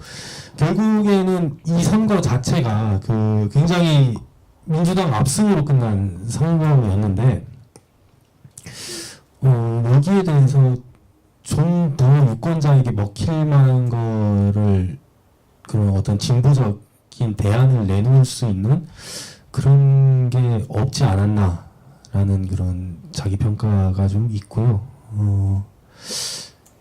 과거만큼 이제 진보 정치 우리가 선거를 뛰면서 좀 진보 정치를 선거 운동으로 보여주고 있다라는 느낌은 제가 솔직히 제 선거를 하면서는 못 받았던 것 같네요. 저도 좀 그렇습니다.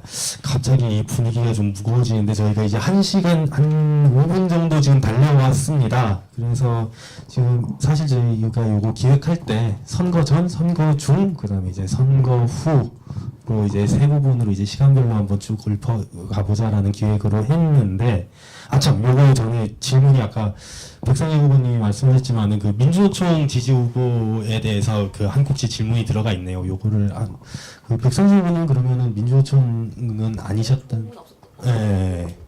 그래서 저 같은 경우에는 민주노총 저는 조합원이기 때문에 후보였고 혹시 이금희 후보님은? 맞아요. 민주노총 지지 후보로 추천이 됐었어요. 그래서 이게 어떤 의미가 있었는가라는 질문이 굉장히 뜬금없이 하나 있는데 제가 해놓고도 제가 뜬금없겠다 싶었지만 사실 그렇습니다. 조합원 저는 이제 아이키노조 정보통신산업 노동조합의 일원으로 이게 저도 한 4년 정도 그냥 조합원으로만 있고 뭐 큰 활동은 안 했는데 어쨌든 민주노총의 그 후보 지지 후보가 있고 그냥 후보가 있는데 저는 민주노총 후보였죠. 그런데 사실 민주노총 후보라는 게 지방선거에서 어떤 의미를 가질 수 있는가는 굉장히 좀 뭐 민주노총 조합원으로서 약간 비판을 하자면 민주노총이 지금 어떤 식으로 활동을 하고 있는가와 좀 연관을 시킬 수밖에 없는 것 같습니다. 왜냐면은 실제로 이 민주노총 조합원이라는 게 중요할 수밖에 없는 지역들은 사실 뭐 대공장이나 뭐 아니면은 특성이 뭐 조직이 많이 되어 있는 이런 지역에서 의미가 있는 것일 텐데 특히 수도권 지역에서는 사실 의미를 발휘하기가 좀 어렵지 않은가. 그래서 사실 저는 물론 민주노총 후보가 되어서 굉장히 자랑스러운 일이긴 했지만은 이걸로 어떻게 좀 그 주민들에게 어필할 구석은 없었던 것 같습니다. 혹시 이금미 후보님은 뭐? 네, 저도 특별히 저는 민주노총 지지 후보죠. 지지 후보인데요. 지방선거에서는 또 저희 지역이 물론 이전에는 진보정당의 의원님이 2번이나 그런 당선됐던 사례가 있지만 그리고 굉장히 오랫동안 그러니까 한 30년, 50년 지역에 살아왔던 유지분들 그리고 지역의 토호 세력이라고 표현되는 그런 주민들이 상당히 많아요. 대부분 되게 보수적이다라고 하는 보수적인 동네의 흐름들을 형성하고 있는 상황에서 또 말씀하신 대로 노조가 뭐 그래도 덩어리 노조가 한두 개라도 있으면 그걸 전략 삼아서 뭔가 파급 효과를 좀 갖는 어쨌든 선거 전략으로 가져갔을 텐데 그런 조직이 하나 없는 지역이 저희 동네였던 것 같아요. 그래서 민주노총 지지 후보의 메시지를 사실 갖지 못했고요. 그리고 대신에 이제 뭐 우리 당원, 그러니까 민중당의 당원이고 그러니까 민주노총의 노조원인 게 확인이 되고 그래서 그분을 만날 때는 그분이 지역에서 활동을 많이 하지 않더라도 그리고 당원이 아니더라도 민노총의 이제 노조원으로 지역에 뭐 생활하고 있다. 이게 이제 확인이 되면 그분들을 만나러 갈 때 명함을 따로 제작해서 민주노총 지지 후보라고 하는 명함을 따로 제작해서 그분들을 이제 주민으로 만나는 거죠.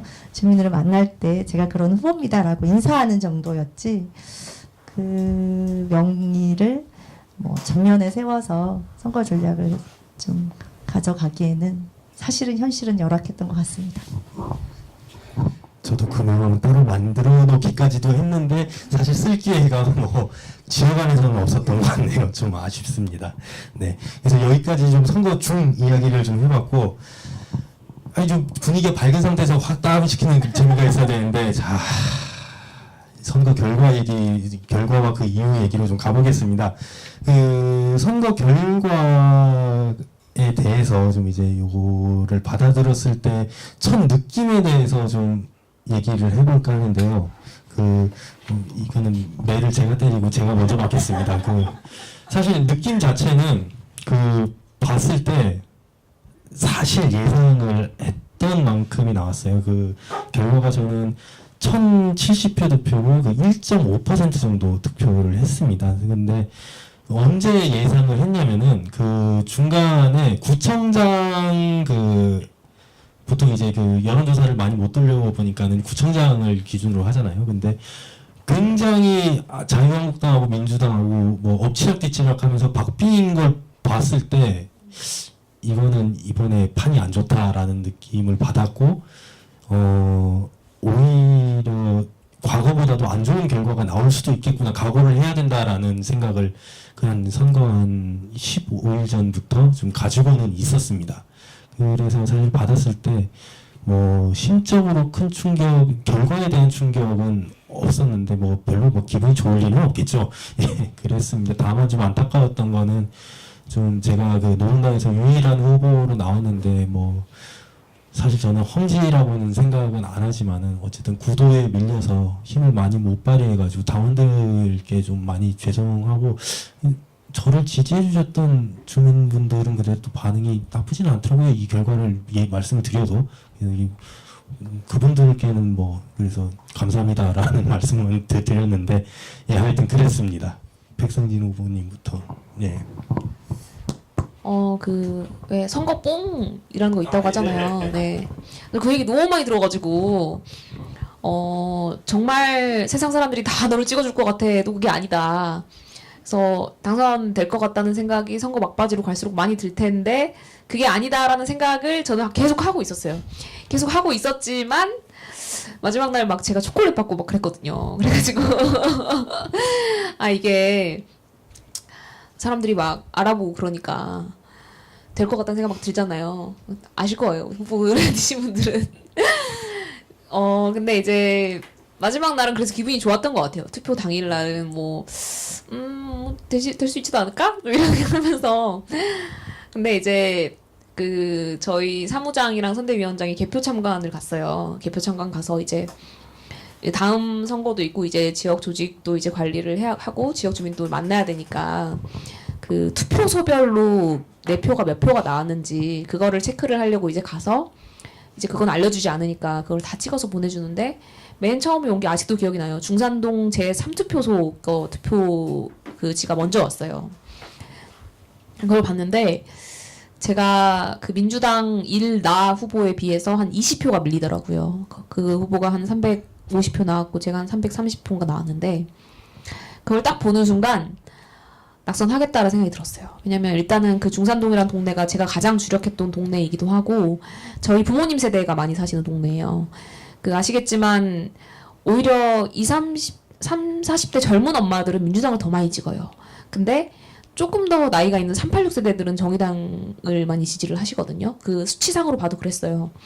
그래서 중산동에서 내가 이기지 못하면 가망 없다라는 생각이 먼저 있었고 그 다음에 제가 낙선을 예감했던 거는 이제 개표가 시작되고 나서 그 투표소별로 쫙 이렇게 위치를 보는데 어떤 투표소를 보니까 옆에 있는 어떤 아파트 단지가 있는데 거기를 제가 한 번도 안 가본 데인 거예요. 그거를 딱 깨달은 순간 내가 이렇게 지역구에서 한 번도 안 가본 아파트 단지가 있는데 당선이 되면 그건 양아치다라는 생각이 약간 들더라고요. 그래서 그런 생각도 있었지만 왠지 이걸 놓쳤네 하는 순간 안 될 것 같다라는 생각이 딱 들었어요. 그래서 개표 상당히 초반부터 안 될 거라는 생각을 딱 가지고 있었고 그래서 마음은 오히려 편했던 것 같아요. 그래서 결과를 이야기해야 되나요? 그래서 14.2%를 얻고 낙선이 되었습니다. 14.2%. 처음에는 한 15.7% 이렇게 나왔거든요. 그래서 이제 그래 낙선은 됐고 그래 15%만 넘자라는 마음으로 이상 이야기는 생략하겠습니다.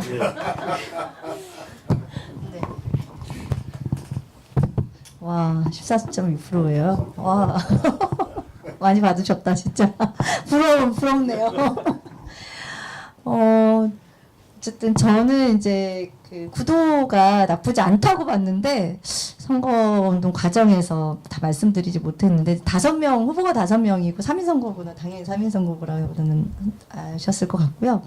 근데 현역 의원이 후보가 3분인 거예요.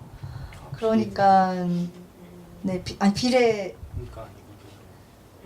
비례 아니고요. 셋 다가 나온 거예요. 셋 다 그 지역의 의원이셨고 현역 의원이 3분 다가 후보로 나왔습니다. 그랬고 그 중에 한 분은 떨어질 만한 사람은 있으셨어요.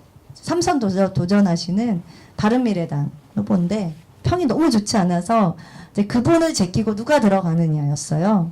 그래서 아마 1등은 저희 더불어민주당 그분이 정해졌고 그리고 한국당도 사실은 한국당 심판론이 좀 있었기 때문에 이분도 좀 어렵지 않을까 했는데 이제 사실 깠을 때는 이제 더불어민주당 나가 다 된 상황이 됐던 거죠. 그래서 나번으로 이제 후보 출마하신 분은 과거에 민주노동당으로 후보로 출마를 해본 경험이 있던 분이시고 그 지역에 나고 자란 그리고 큰 한 5,000명 정도의 이제 교인을 갖고 있는 교회에서 전략적으로 밀게 됐더라고요.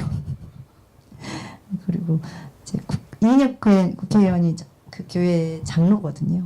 그래서 완전 밀어가지고 딱 15일 정도 선거운동해서 사실은 이제 그분이 3등으로 됐던 거고, 그래서 1등, 2등, 3등이 다 우리 동네에 최소 30년, 40년 살았던 사람들인 거예요.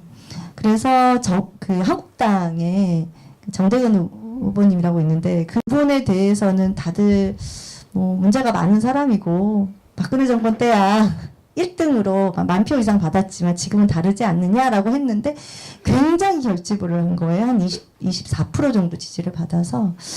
그래서 이제 그런 결과죠. 결과를 이제 깠을 때 이제 상황과 실제 선거운동에서 전혀 저는 예측을 그렇게까지 못했어요. 그런 이유는 뭐 선거운동 과정에서도 보는 뭐 역에서도 역에 있는 주민들이 막 환호해 주는 거나, 그리고 선거운동 마지막 날 밤 12시까지 술집 투어를 했는데 깜짝 놀란 게 저 전혀 모르는데 제가 가면 누가 좀 전에 저 선거운동하고 가더라 이런 얘기를 계속 듣는 거죠. 그러니까 그냥 이금미가 후보로 나왔다가 아니라 와서 선거운동을 하고 갔다는 거예요. 근데 그 사람은 전혀 저랑 안면이 있거나 관계가 없는 사람들이고 참 신기하다. 그래서 안 돼도 12%는 나오지 않을까 했는데 10%가 안 됐어요. 9.9%? 그래서 사실은 거예요, 두 분이 느끼는 게. 비슷한 마음. 제가 4시 반까지 자다 깨다 하면서 4시 반을 봤더니 10%가 넘긴 거죠. 그래, 10%만 넘으면 괜찮지. 그리고 잤어요, 편하게. 그리고 네, 10%가 넘겼다는 걸 보고, 근데 아침에 7시에 눈 떠서 확인해 보니까 정확하게 말하면 9.87이죠. 9.87. 1.3%? 아니 0.13이잖아요. 그래서 왜 그럴까? 그래서 분석을 했더니 관외 투표소의 투표율이 모든 투표 결과를 집계한 이후에 그게 이제 토탈로 정리되면서 제가 10% 이하로 떨어진 건데 2%가 나온 거예요. 관외 투표소에서 저에 대한 지지가 2%가 나와가지고, 물론 다 10% 이상씩 넘었는데 관외 투표, 사전 투표가 2%, 5% 막 이랬어요. 그래서 실제 본선거 기간 동안 정말 바람이 불었던 거 맞더라고요. 그래서 투표 당일날 투표 결과의 지지수가 훨씬 더 높았던 게 맞았고요. 그래서 정말 인지도가 정말 바닥이었다고 이미 확인이 됐었는데 결과를 통해서도 확인이 됐던 것 같고, 하여튼 10%가 안 된 80표였어요. 계산해 보니까 한 80표 정도 되는. 그래서 큰 경험 배우라고. 선거는 일단 당선이고요. 두 번째는 미친 듯이 최선을 다해서 뛰어야 된다고 하는 걸 알려주는 거 아닌가? 그래서 정말 쓰라린 아픔이 이런 거구나. 깜짝 놀랐어요. 정말 새벽에 4시 반에 10% 넘은 걸 보고 편하게 잤는데 그때도 꼴찌였거든요. 꼴찌더라도 그래 괜찮아 했는데 이게 진짜 돈과 결부되니까 쓰나미가 밀려오면서 마음이 참 많이 아팠습니다. 그리고 지금은 이제 정신을 차리고 사실은 빚이 좀 있어요. 빚을 모으는 과정을 헤쳐가고 있습니다. 이거 끝나고 각자 좀 받으실 수 있는 계좌를 알려주십시오. 저도 받아야 되거든요. 예, 우리 각자 올립시다. 결과 얘기를 더 하는 건 좀 그럴 것 같고, 사실 이 선거라는 걸 치르다 보면 참 진짜 별의별 생각이 다 들고, 뭐 후보도 그렇겠고 사무장도 그렇겠고 정말 그렇습니다. 이 선거를 치르면서 중간중간에는 진짜 뭐 그냥 유권자만 생각이 나고 뭐 그러다가도 끝나고 나면은 과연 이 선거가 우리의 어떤 정치적 목표를 이루는데 정말 유효한 수단일까? 뭐 이런 생각도 한번 저는 해보게 되는데, 특히 이번 선거가 끝나고 나서 사실 민주당이 압승을 하는 모습을 보면서 정말 진보 정치란 뭐였을까라는 고민을 굉장히 많이 들더라고요. 우리가 지금 계속 여러분들 말씀하시는 거를 들으면서 느끼셨겠지만은 약간은 사실 진보 정치가 가질 수 있는 무적 한계라는 것 속에서 당선되기가 굉장히 어렵습니다. 그래서 방법론으로는 오히려 이제 보수 정당들의 방법을 많이 차용할 수밖에 없는 게 또 현실이기도 합니다. 아까 말씀하셨지만은 그 동네에서 최소한도 20-30년 이상 살고 혹은 뭐 지역 유지들과 많이 알고 있고 뭐 이런 조건들이 오히려 투표에 더 많이 도움이 되는 그런 모습들을 보게 되는데 사실 그걸 알고 있으면서도 이번에 저는 선거를 치르고 나서는 선거가 과연 지금 우리 진보 운동에 있어서 유효한 수단으로 지금 활용되고 있느냐라는 좀 물음이 많이 들더라고요. 저는 뭐 이번 선거만 두고 보면은 상당히 그렇지 못했던 모습이지 않았는가라는 생각이 들면서 그러면은 앞으로 좀 어떻게 그러면은 선거를 더 활용해 볼 수 있을 것인가에 대한 전략적 고민이 우리 진보 진영에게 필요하다라는 생각이 좀 많이 들었습니다. 다른 분들은 어떠셨을지 이금미 후보님부터 좀. 네, 저도 이제 결과를 확인하면서 어떻게 그러니까 현장에서 느끼는 감이라고 하는 거 5% 7%만 나와도 거의 느낌은 스킨십으로 느끼는 느낌은 당선인가 이런 착각을 일으킨다고 하더라고요. 그러니까 결국은 저희가 특히 이제 서울 도심이기도 서울이고 물론 우리 동네가 병들이긴 하지만 주로는 동네에 없는 사람들이 대다수인 거잖아요. 지역에 뭐 제가 활동했던 저희 엄마들, 지역 주민들을 눈에 보이는 주민들 속에서의 환호와 지지가 있더라도 그렇지 않은 눈에 보이지 않는 만남을 구체적으로 하지 않는 정말 잠자리만 생활하고 있는 주말에 활동하고 있는 그런 분들이 대다수인 거고 지방선거를 투표만 하는 게 아니라 교육감 선거까지 있고 비례 투표까지 하는 이런 과정에서 투표용지가 너무 많잖아요. 그랬을 때는 누가 누군지도 모르고 확인돼 보지 않고 그냥 눈에 보이는 최소한의 인물에 대해서는 다 견줄 수가 없기 때문에 그러면 중앙정치 언론을 통해서 보여지는 정당에 대한 이미지 이걸로 기초의원 선거도 그걸로 가는 게 굉장하구나 그 여파가 굉장하구나 상상했던 이상의 그런 힘을 발휘하는구나 라는 생각이 들었어요. 그걸 인정할 수밖에 없고 그리고 특히 저희 민중당은 이제 1년도 안 되면 한 8개월 정도밖에 되지 않은 물론 과거 역사 속에서는 진보정당의 흐름을 갖고 있지만 실제 주민들에게 너무나 생소한 그리고 되게 부정적인 이 이미지를 극복하지 않고서 아무리 지역에서 정말 헌신적이고 많은 일을 하고 또 지역 주민들에게 사랑을 받는다고 하더라도 이 언론 중앙정치라고 하는 공간에서 진보정치, 진보정당의 힘이 보여지지 않고서는 그 결과를 장담할 수 없지 않겠냐라고 하는 크나큰 고민을 하게 됐고요. 그리고 이제 옆에 정의당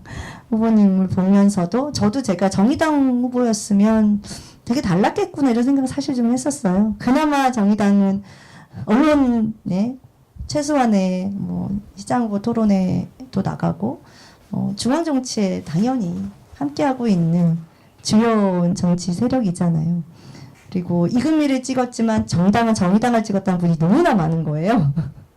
몰라요 민중당을. 그래서 저 민중당이었어요. 그래 민중당이 정의 헷갈려 하셔. 그 당이지 이렇게 얘기하고 진보정당 하면 정의당이라는 인식을 더 강하게 갖고 계시더라고요. 그래서 이런 고민 속에서 물론 진보정당이 지금 다양화되어 있고 그리고 노선에서의 차별성이 저는 크게 다르진 않지만 그래도 차별성을 추구하고 있잖아요. 그렇지만 정말 주민들의 특히 이제 기초의회 지방선거에서 주민들에게 지지를 받기에는 현재는 너무나 넘어야 될 과제가 많지 않은가라는 고민을 사실은 심각하게 하고 있고요. 그리고 또 정의당은 좀 다를 것 같아요. 옆에 계셔서. 그렇지만 뭐 기본 한 10% 정도 지지를 받고 있는 그런 상황에서 사실은 좀 차이가 좀 있지 않나 이런 생각이 들고요. 그래서 뭐 노동당이든 저희 민중당은 앞으로 중앙 정치 무대에 그리고 또 힘을 좀 갖출 수 있는 뭐 기획력을 갖는 걸 떠나서 또 주민들과 함께 우리 국민들과 함께 새로운 어떤 투쟁도 만들어내고 새로운 결집을 만들어내는 어떤 그쵸 중앙 정치의 정치판에서의 역할 그리고 그것이 언론이 받아주지 않더라도 어쨌든 힘을 좀 갖기 위한 또 주민들의 목소리를 대변하는 그런 흐름들을 크게 만들어 가야 되지 않을까 이제 또 만들어 가야겠구나. 또 거기에 저도 뭐 동네에서 활동가로서가 아니라 정말 정치인으로 역할을 진짜 해야 되지 않나 그런 생각을 좀 많이 하게 된 것 같습니다. 네, 예상의 아까 제가 결과에 대해서 원인 분석 얘기를 못해서 그거 잠깐 하고 갈게요. 제가 낙선하고 제일 먼저 들은 얘기가 그거였어요. 그 결과에 대한 원인을 네 내면에서 찾아야 된다. 네. 그래서 제가 생각을 해보니까, 뭐, 민주당 바람이 세게 불었죠. 그리고, 후보가 많았고, 뭐, 6명이 있었고, 그 다음에 뭐, 여권세가 강한 곳이었고, 뭐, 여러 가지 이야기를 할 수 있었겠죠. 그 다음에 윤해 저희 국회의원, 이 지역구 국회의원이 이제 마지막에 문자를 뿌리면서까지, 그러니까 그 민주당의 일가 후보들이 약간 불만을 가질 정도로 나 후보를 세게 밀었어요.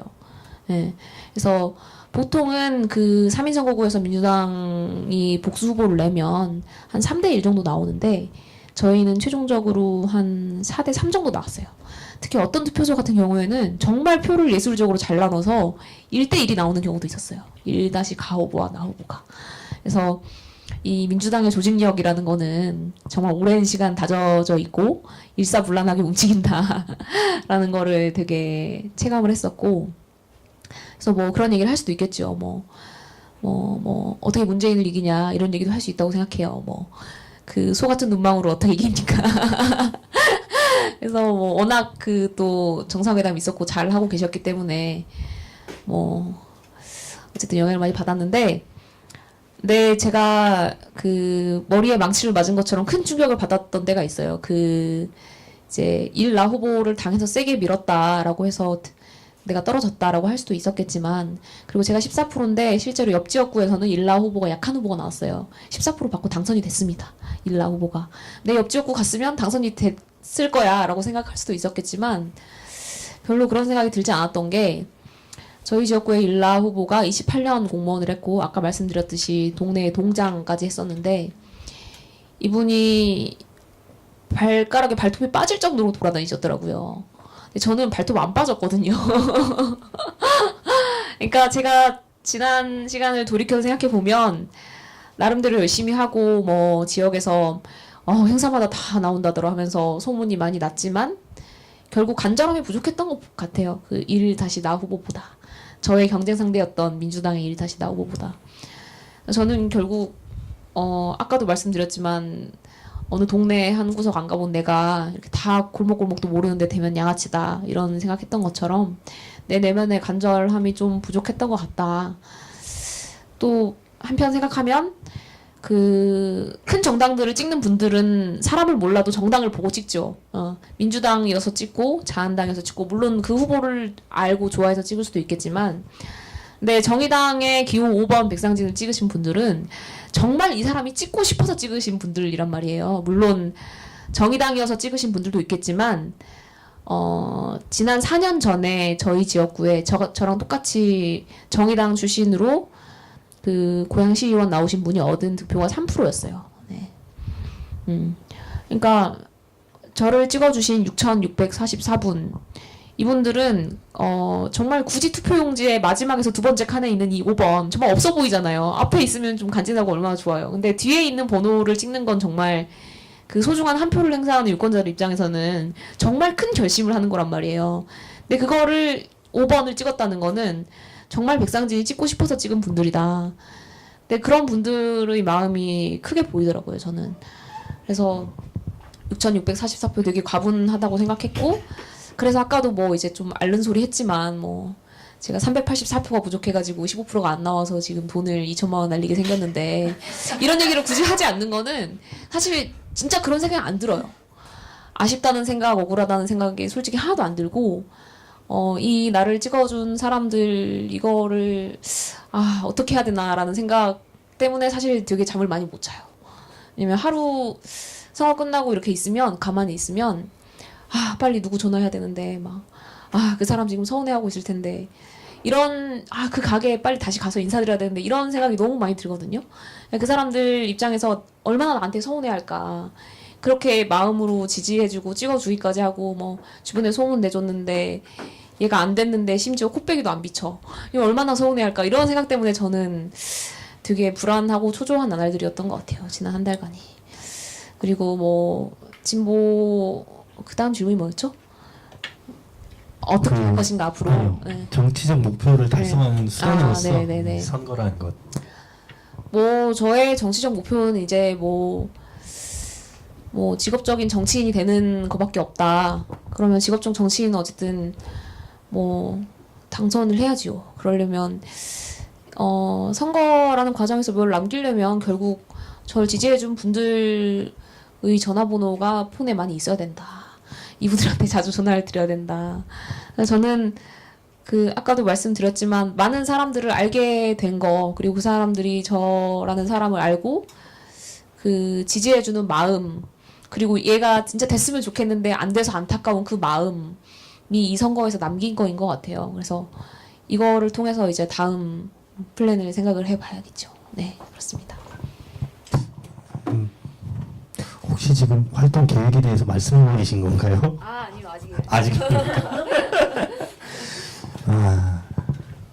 그렇습니다. 저희가 원래 예정은 9시까지 하려고 했는데 약간 더 해도 상관없겠죠? 두 분 괜찮으시겠습니까? 네.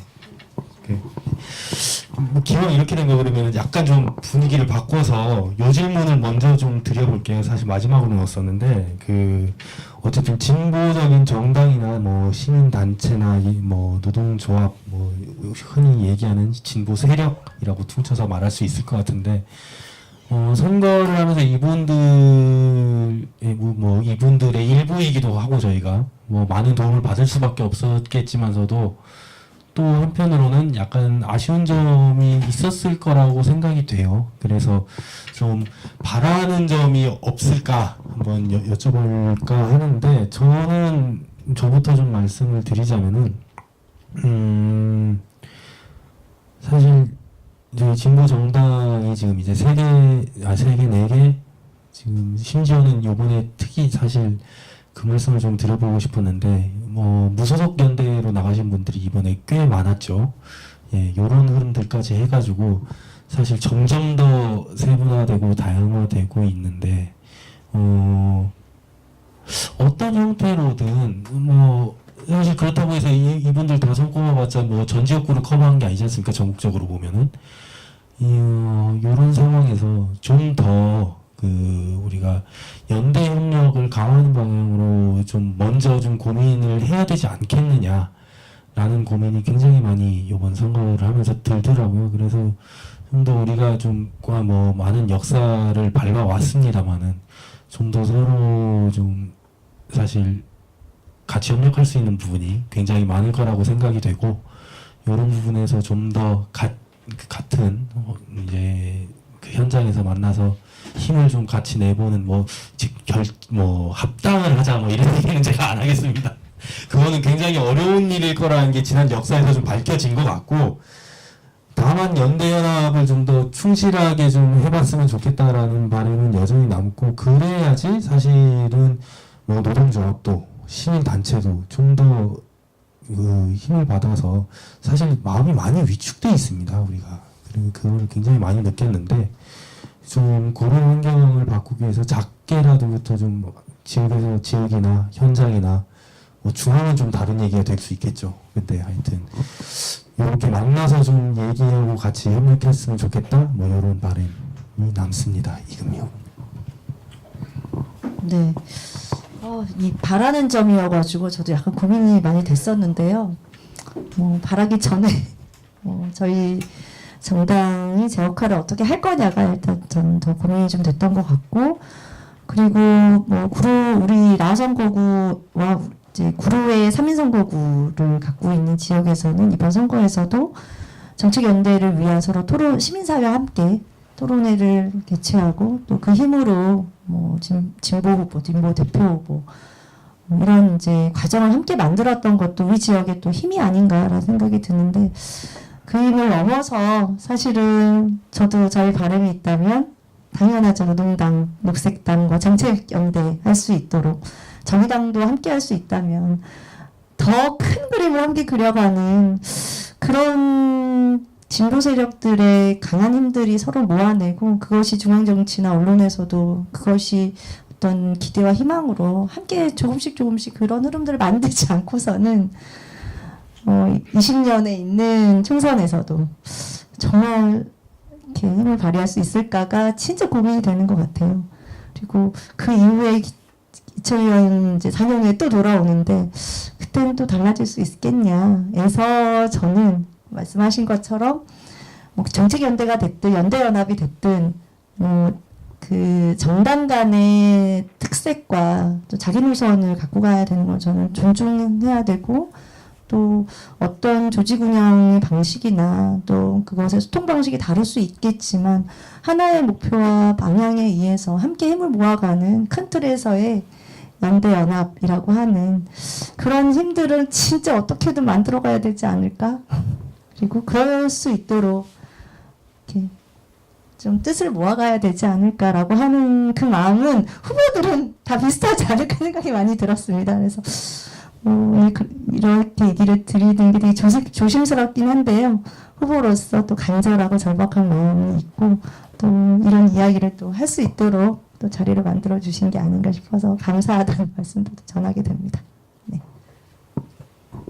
백구번님. 네. 지금 저는 아름답게 얘기하면서 끝낼까 아니면은 마음에 있는 얘기를 할까 고민을 하고 있어요. 어떻게 할까요? 편하신 대로 해주십시오. 네. 네. 네. 저거를 찍고 있어가지고 제가 지금 네. 그 2015년 생각이 나더라고요. 그 지금 이야기를 나누면서 저는 든 생각이 2015년 7월에 재보궐선거 있었죠. 그때 저는 노동당 소속으로 당직자 하고 있었고, 우리 김종철 후보가 동작구에서 그 국회의원 보궐에 출마를 했었죠. 그리고 노회찬 후보가 나와서 그 야권 단일 후보라고 이제 썼었죠. 그래서 제가 그때 그 마주친 그 당시에 진보정의당이었나요? 진보정의당 선거운동원들이랑 엄청 싸웠어요. 김종철 후보가 이렇게 두 눈을 이렇게 시퍼렇게 뜨고 있는데 어떻게 야권 단일 후보라는 말을 쓸 수가 있냐. 너무 화가 나가지고. 그래서 그때 거기 건물급 정신이 한 명 와 있었을 거예요. 그 앞에서 제가 막 소리를 질렀거든요. 근데 이번에 제가 그 이제 시민단체에서 시민 주권 후보를 선정하는 과정이랑 그다음에 이제 단일화 테이블이라는 거를 이제 이른바 겪어봤잖아요. 근데 저 같은 경우에는 뭐 지지율 상으로 더 큰 정당이긴 했지만 저라는 후보가 지역사회에서 시민사회 단체들과 인연이 없고 뭐랄까 뭔가 얘가 지역 활동을 했어라는 정당성이 없었기 때문에 제가 되게 밀렸죠. 쉽게 얘기하면 밀렸고, 이제 시민 주권 후보가 그러니까 단일화 테이블이 진행되고 있던 과정에 그 민중당 후보가 시민 주권 후보로 선정이 된 거예요. 그거는 같은 주체인 거죠. 그러니까 단일화를 그러면 저한테 해줄 생각은 없다는 거잖아요. 쉽게 얘기하면 그렇잖아요. 까놓고 얘기하면 단일화 테이블을 진행하면서 얘를 밀어줬으니까 얘는 안 된다는 거잖아요. 그러니까 애초에 저를 밀어줄 생각이 없었던 게 아닌가라는 생각을 좀 마음을 나쁘게 먹으면 할 수도 있었다는 거죠. 그런 상황이었는데 이거를 이제 제가 이렇게 갖고 와서 여기서 그 진보 세력이 뭐 모이고 이런 얘기를 하니까 복잡한 지금 어떻게 얘기를 해야 될지 잘 모르겠어요. 근데 저는 그때 그 노회찬 후보가 야권 단일 후보라는 그 말을 이른바 뻔뻔하게 썼을 때 결국 아무것도 하지 못한 거예요. 그래서 소리를 지르는 거 빼고는 그렇잖아요. 뭐 정치적으로 뭐 어떠한 흠도 주지 못했어요. 거기다가 김종철 후보가 뭐 그때 득표가 얼마였죠? 그때 그 선거에 같이 예, 2%. 그래서 김종철 후보가 평소에 얻었던 것보다 더 적게 나왔던 거, 예, 그랬던 거죠. 마음이 아프죠. 어떻게 마음이 아프지 않겠어요. 근데 뭐 그게 현실이야 이런 얘기를 하는 건 아닌데 어쨌든 되게 복잡한 감정이 드는 것 같아요. 근데 이번에도 저는 모르겠어요. 그 시민사회단체와 노동조합과 정당이 같이 할 수는 있다고 생각해요. 같이 할 수 있는데 우리 되게 아름답고 좋은 마음으로 진보정당 같이 진보정당이라고 하는 정당들끼리 같이 하자. 서로 다른 정치 세력인데 저는 협력할 거였으면 같은 당이었다고 생각해요. 그래서 저는 진보정당끼리 협력을 해야 된다? 저는 좀 의문입니다. 네. 근데 저는 제가 노동당이었어도 이렇게 얘기했을 것 같아요. 저도 당시에 뭐 진보정의당, 야 진보정당이니까 뭐 같이 해야지 이렇게 생각하지는 않았었거든요. 그래서 뭐 물론 그 같은 생각을 가지고 있는 사람들끼리 같은 목표를 향해서 협력하는 거야 얼마든지 필요한 일이고 저도 동감하지만 지금의 상황에서 뭐 이제 진보 정당끼리 같이 정책적 협력도 하고 선거 연대도 하고 오히려 이런 아름다운 환상을 가지고 있을 때 더 불행한 사태들이 많이 일어나는 것이 아닌가라는 생각을 지금은 하고 있습니다. 네. 네, 이 질문 먼저 드리길 잘했다는 생각이 막 들면서요. 왜냐면 끝이 아름다워야 되니까. 예. 사실 솔직한 말씀일 수도 있고 사실은 뭐 저렇게 말씀을 해주시는 거에 저도 물론 일부분 동의를 하고 그 가슴 아픈 역사를 말씀해 주셔가지고 제가 굉장히 씁쓸해요. 저도 그때 저희 같이 안 돌았나 보죠? 저도 그 소리를 질렀던 것 같은데. 네. 그렇습니다. 좋네요 우리가. 참 뭐 어쨌든 이금호 후보님도 사실은 뭐 그리 나이가 저희보다 약간 상대적으로 있으신 거지 사실은 젊은 후보라고 저는 평가할 수 있을 것 같습니다.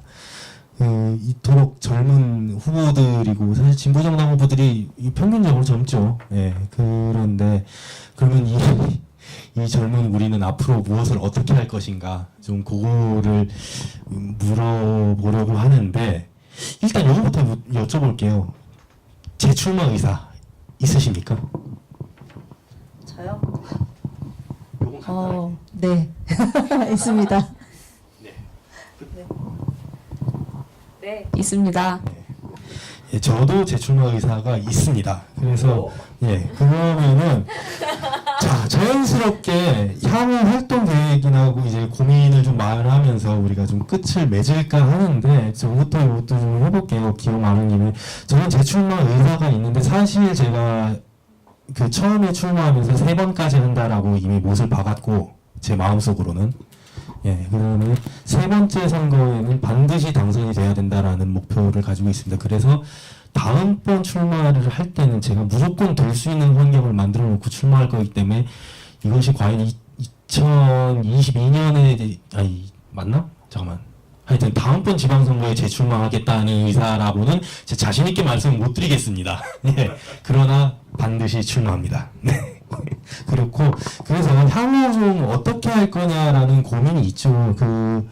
좀 아까 그 선거라는 게 뭐 우리 정치 목표를 달성하는 데 있어서 어떤 의미가 있을까 뭐 요 질문을 드렸던 이유도 사실 여기에 맞닿아 있는 거라고 생각을 하는데 선거에 되는 것과 그 다음에 어떤 우리가 지역에서의 활동과 이것이 진보적인 그런 활동 안에서 이루어질 수 있는가에 대한 그 자기 물음이 저는 요번에 굉장히 많아져가지고 좀 고민입니다. 사실은 당선 가능성을 높이고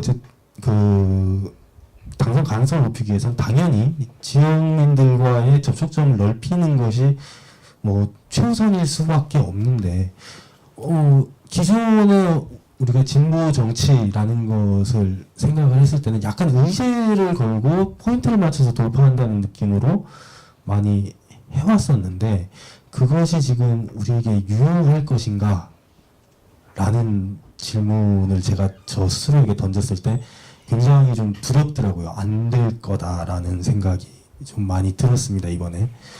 그래서 어떻게든 제가 지역 활동을 하면서 그런 접점들을 만들어내는 게 또 저의 의무이겠으나 그래서 지역에서 살면서 어떤 그 지역에 마치 동네 백수도 아니고 뭡니까 맨날 동네 돌아다니면서 사람들 만날 거냐 라고 물었을 때는 저는 거기에는 자신은 없습니다. 다만 어떻게든 그 의제 중심으로 지역민들을 계속 만날 것이다.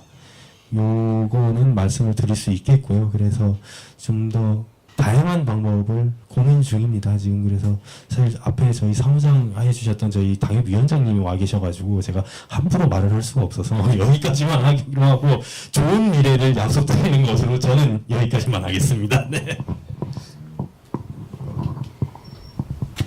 저도 뭐 재출마 의사는 말씀을 드렸지만 그럼 전략이 뭐고 뭐 어떤 계획을 갖고 있느냐에는 딱 답을 말씀을 막 드리기는 지금 현재는 좀 평가하면서 방안을 고민해야 되는. 근데 배운 게 있다면 그래도 제가 뭐 길지 않지만 짧은 기간이지만 그래도 지역에 이금희가 필요한 일을 했어. 우리 동네를 위한 사람이야. 요거는 확인을 한 것 같은데 근데 정말 약한 건 주민들과의 관계와 만남이었어요. 주민들과 함께 했던 산행? 등산 모임 하나 없고 그리고 저 종교활동도 안 하고 또 하나는 운동 모임 하나도 제가 안 갖고 있는 거예요. 일을 하느라고 카페 운영하고 일단 투쟁 쫓아다니고 막 이러느라고 정말 말씀하신 주민들과의 다양한 측면에서의 어떤 만남이든 아니면 또 그런 소소한 활동들을 되게 눈여겨보지 않았던 거, 주의하게 별로 생각하지 않았어요. 근데 기초의원은 아닌 것 같은 거예요. 그걸 해야 되는 거죠.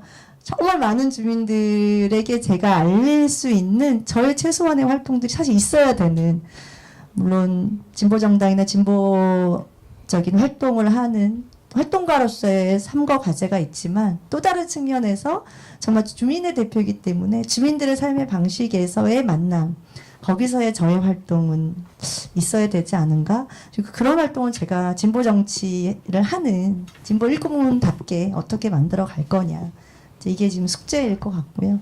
그걸 차분히 그려야 되지 않을까 싶습니다. 네, 저도 이금희 후보님 말씀하신 거랑 비슷한데요. 제가 이번에 선거 돌 때 또 결혼을 아직 안 했다?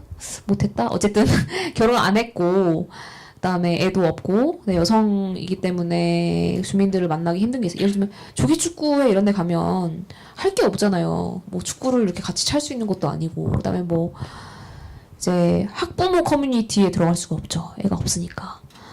그다음에 저 같은 청년은 아파트에 살아본 적이 없기 때문에 아파트 입주자 협의회 뭐 이런 거 어떻게 굴러가는지 하나도 모른단 말이에요. 그러니까 이런 난점들이 있었는데 그래도 지역에서 주민들을 만나야죠. 뭐 운동, 조직, 종교. 일단은 제가 다행히도 어렸을 때 부모님이 대신 그 교리 공부를 해주셔가지고 3-4명이 있더라고요. 그래서 제가 성당에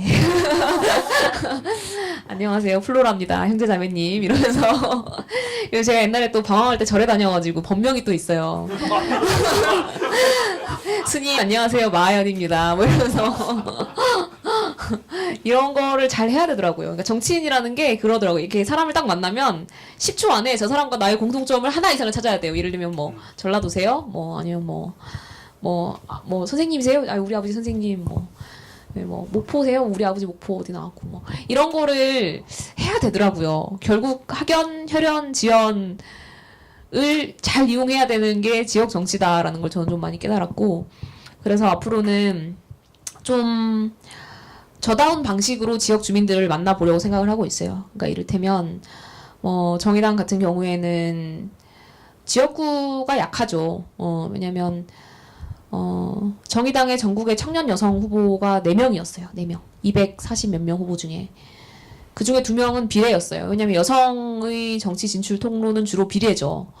나머지 2명이 지역구인데 둘 다 공교롭게 일산에 있었어요. 그 중에 제가 1명이고. 젊은 여성이 지역구에서 출마를 해서 한다는 게 아까도 말씀드렸듯이 접점이 없으니까 되게 힘들어요. 근데 앞으로는 이런 점을 오히려 뒤집어서 그래 이런 점을 내가 좀 채워줄 수 있어야겠다라는 생각이 좀 들더라고요. 그래서 뭐 당에서 공모 사업을 하면 좀 지원금 좀 받아가지고 지역에 있는 단체 뭐 새마을회부터 시작을 해가지고 바르게 살기 협의회 뭐 주민자치회 통장협의회 뭐 조기축구회 이런 거를 시민사회까지 사회단체까지 더불어서 다 인터뷰를 싹 한번 해봐야겠다. 대표를 만나서 어떻게 굴러가는지 뭐 어떤 규모인지 이 도시에 몇 명의 회원으로 있는지 예산은 어떻게 굴러가는 건지 뭐 관에선 돈을 얼마나 받는지 이런 걸 다 인터뷰를 해가지고 자료를 만들어서 당에 뿌려야겠다. 저는 이런 생각이 들더라고요. 그러니까 지역구를 하려면 그렇게 할 수밖에 없어요. 그러니까 예전처럼 뭐 이번에도 그 당에서 그 노회찬 의원이 창원 지역구지만 배출을 못했어요. 이번에 공직자를 배출을 못했어요. 그러니까 저는 이제는 예전부터 말했던 진짜 생활 정치, 뭐 노동도 모르고 뭐 시민사회 뭐 아무것도 없고 뭐 이런 데서도 지역 정치를 어떻게 할 것인가를 이제 고민을 해야 된다고 생각하거든요. 정말 고양시 같은 베드타운에서도. 그래서 그런 고민을 저는 지금 좀 하고 있고 또 하나는 뭐 스스로 직업 정치인을 잘 단련시키는 거 그거랑 그다음에 이제 약속을 지켜야죠. 지역구에 제가 뭐 하나도 연고 없이 가서 뭐 이런저런 얘기를 많이 했는데 그게 다 말 빚이더라고요. 그래서 낙선하고 나서 뭐 이런 뭐 집회나 아니면은 뭐 캠페인 하는 거 저희 지역구에 그 골프장 증설 건이 하나 있는데 골프장이 9홀짜리를 19홀로 만들라고 하면서 이제 그러면 골프장이 커지면서 뭐 농약 제초제 이런 거 많이 쓸 거 아니에요. 근데 거기서 300m 떨어진 곳에 정수장이 있어요. 근데 고양시, 파주 이렇게까지 해서 한 130만 정도 되는 시민들이 거기 정수장에서 나오는 물을 먹어요. 이게 심각한 문제죠. 이런데 캠페인 하는 거, 가는 거. 그다음에 제가 그 다른 데서는 다 민주당의 일 다시 나오고를 졌는데 딱 한 군데 투표소에서 이긴 데가 있었어요. 거기가 그 건설물 폐기장이라는 이슈가 있는 곳이었어요. 건설물 폐기물을 처리하는 곳이었는데 그게 초등학교 근처에 있는 거예요. 그래서 큰 차들이 드나드는 것도 너무 위험하고 환경적으로 좋지 않고 그래서 제가 그거를 해결을 하겠다는 현수막을 크게 붙였거든요. 내가 끝장을 보겠다 이렇게 붙였어요. 제가 끝장을 보겠습니다. 건설물 폐기물 처리장 이렇게 붙였는데 거기서 딱 18%가 나온 거예요. 이거는 지켜야 된다 약속을. 나는 망했다. 그래서 그거를 앞으로 좀 해보려고 생각을 하고 있습니다. 네, 이 정도입니다. 네. 예. 오늘 저까지 포함해서 이제 3명 후보의 얘기를 좀 길게 들어주셔서 너무 감사하고요. 오늘 이 자리에 오셔서 많은 말씀해주신 두 분 그리고 저한테 박수 좀 부탁드리겠습니다. 네, 감사합니다. 저희 앞으로 노동정치연구소 이런 좋은 계획 가지고 또 여러분 찾아뵐 수 있기를 희망합니다. 예, 윤호모였습니다. 감사합니다.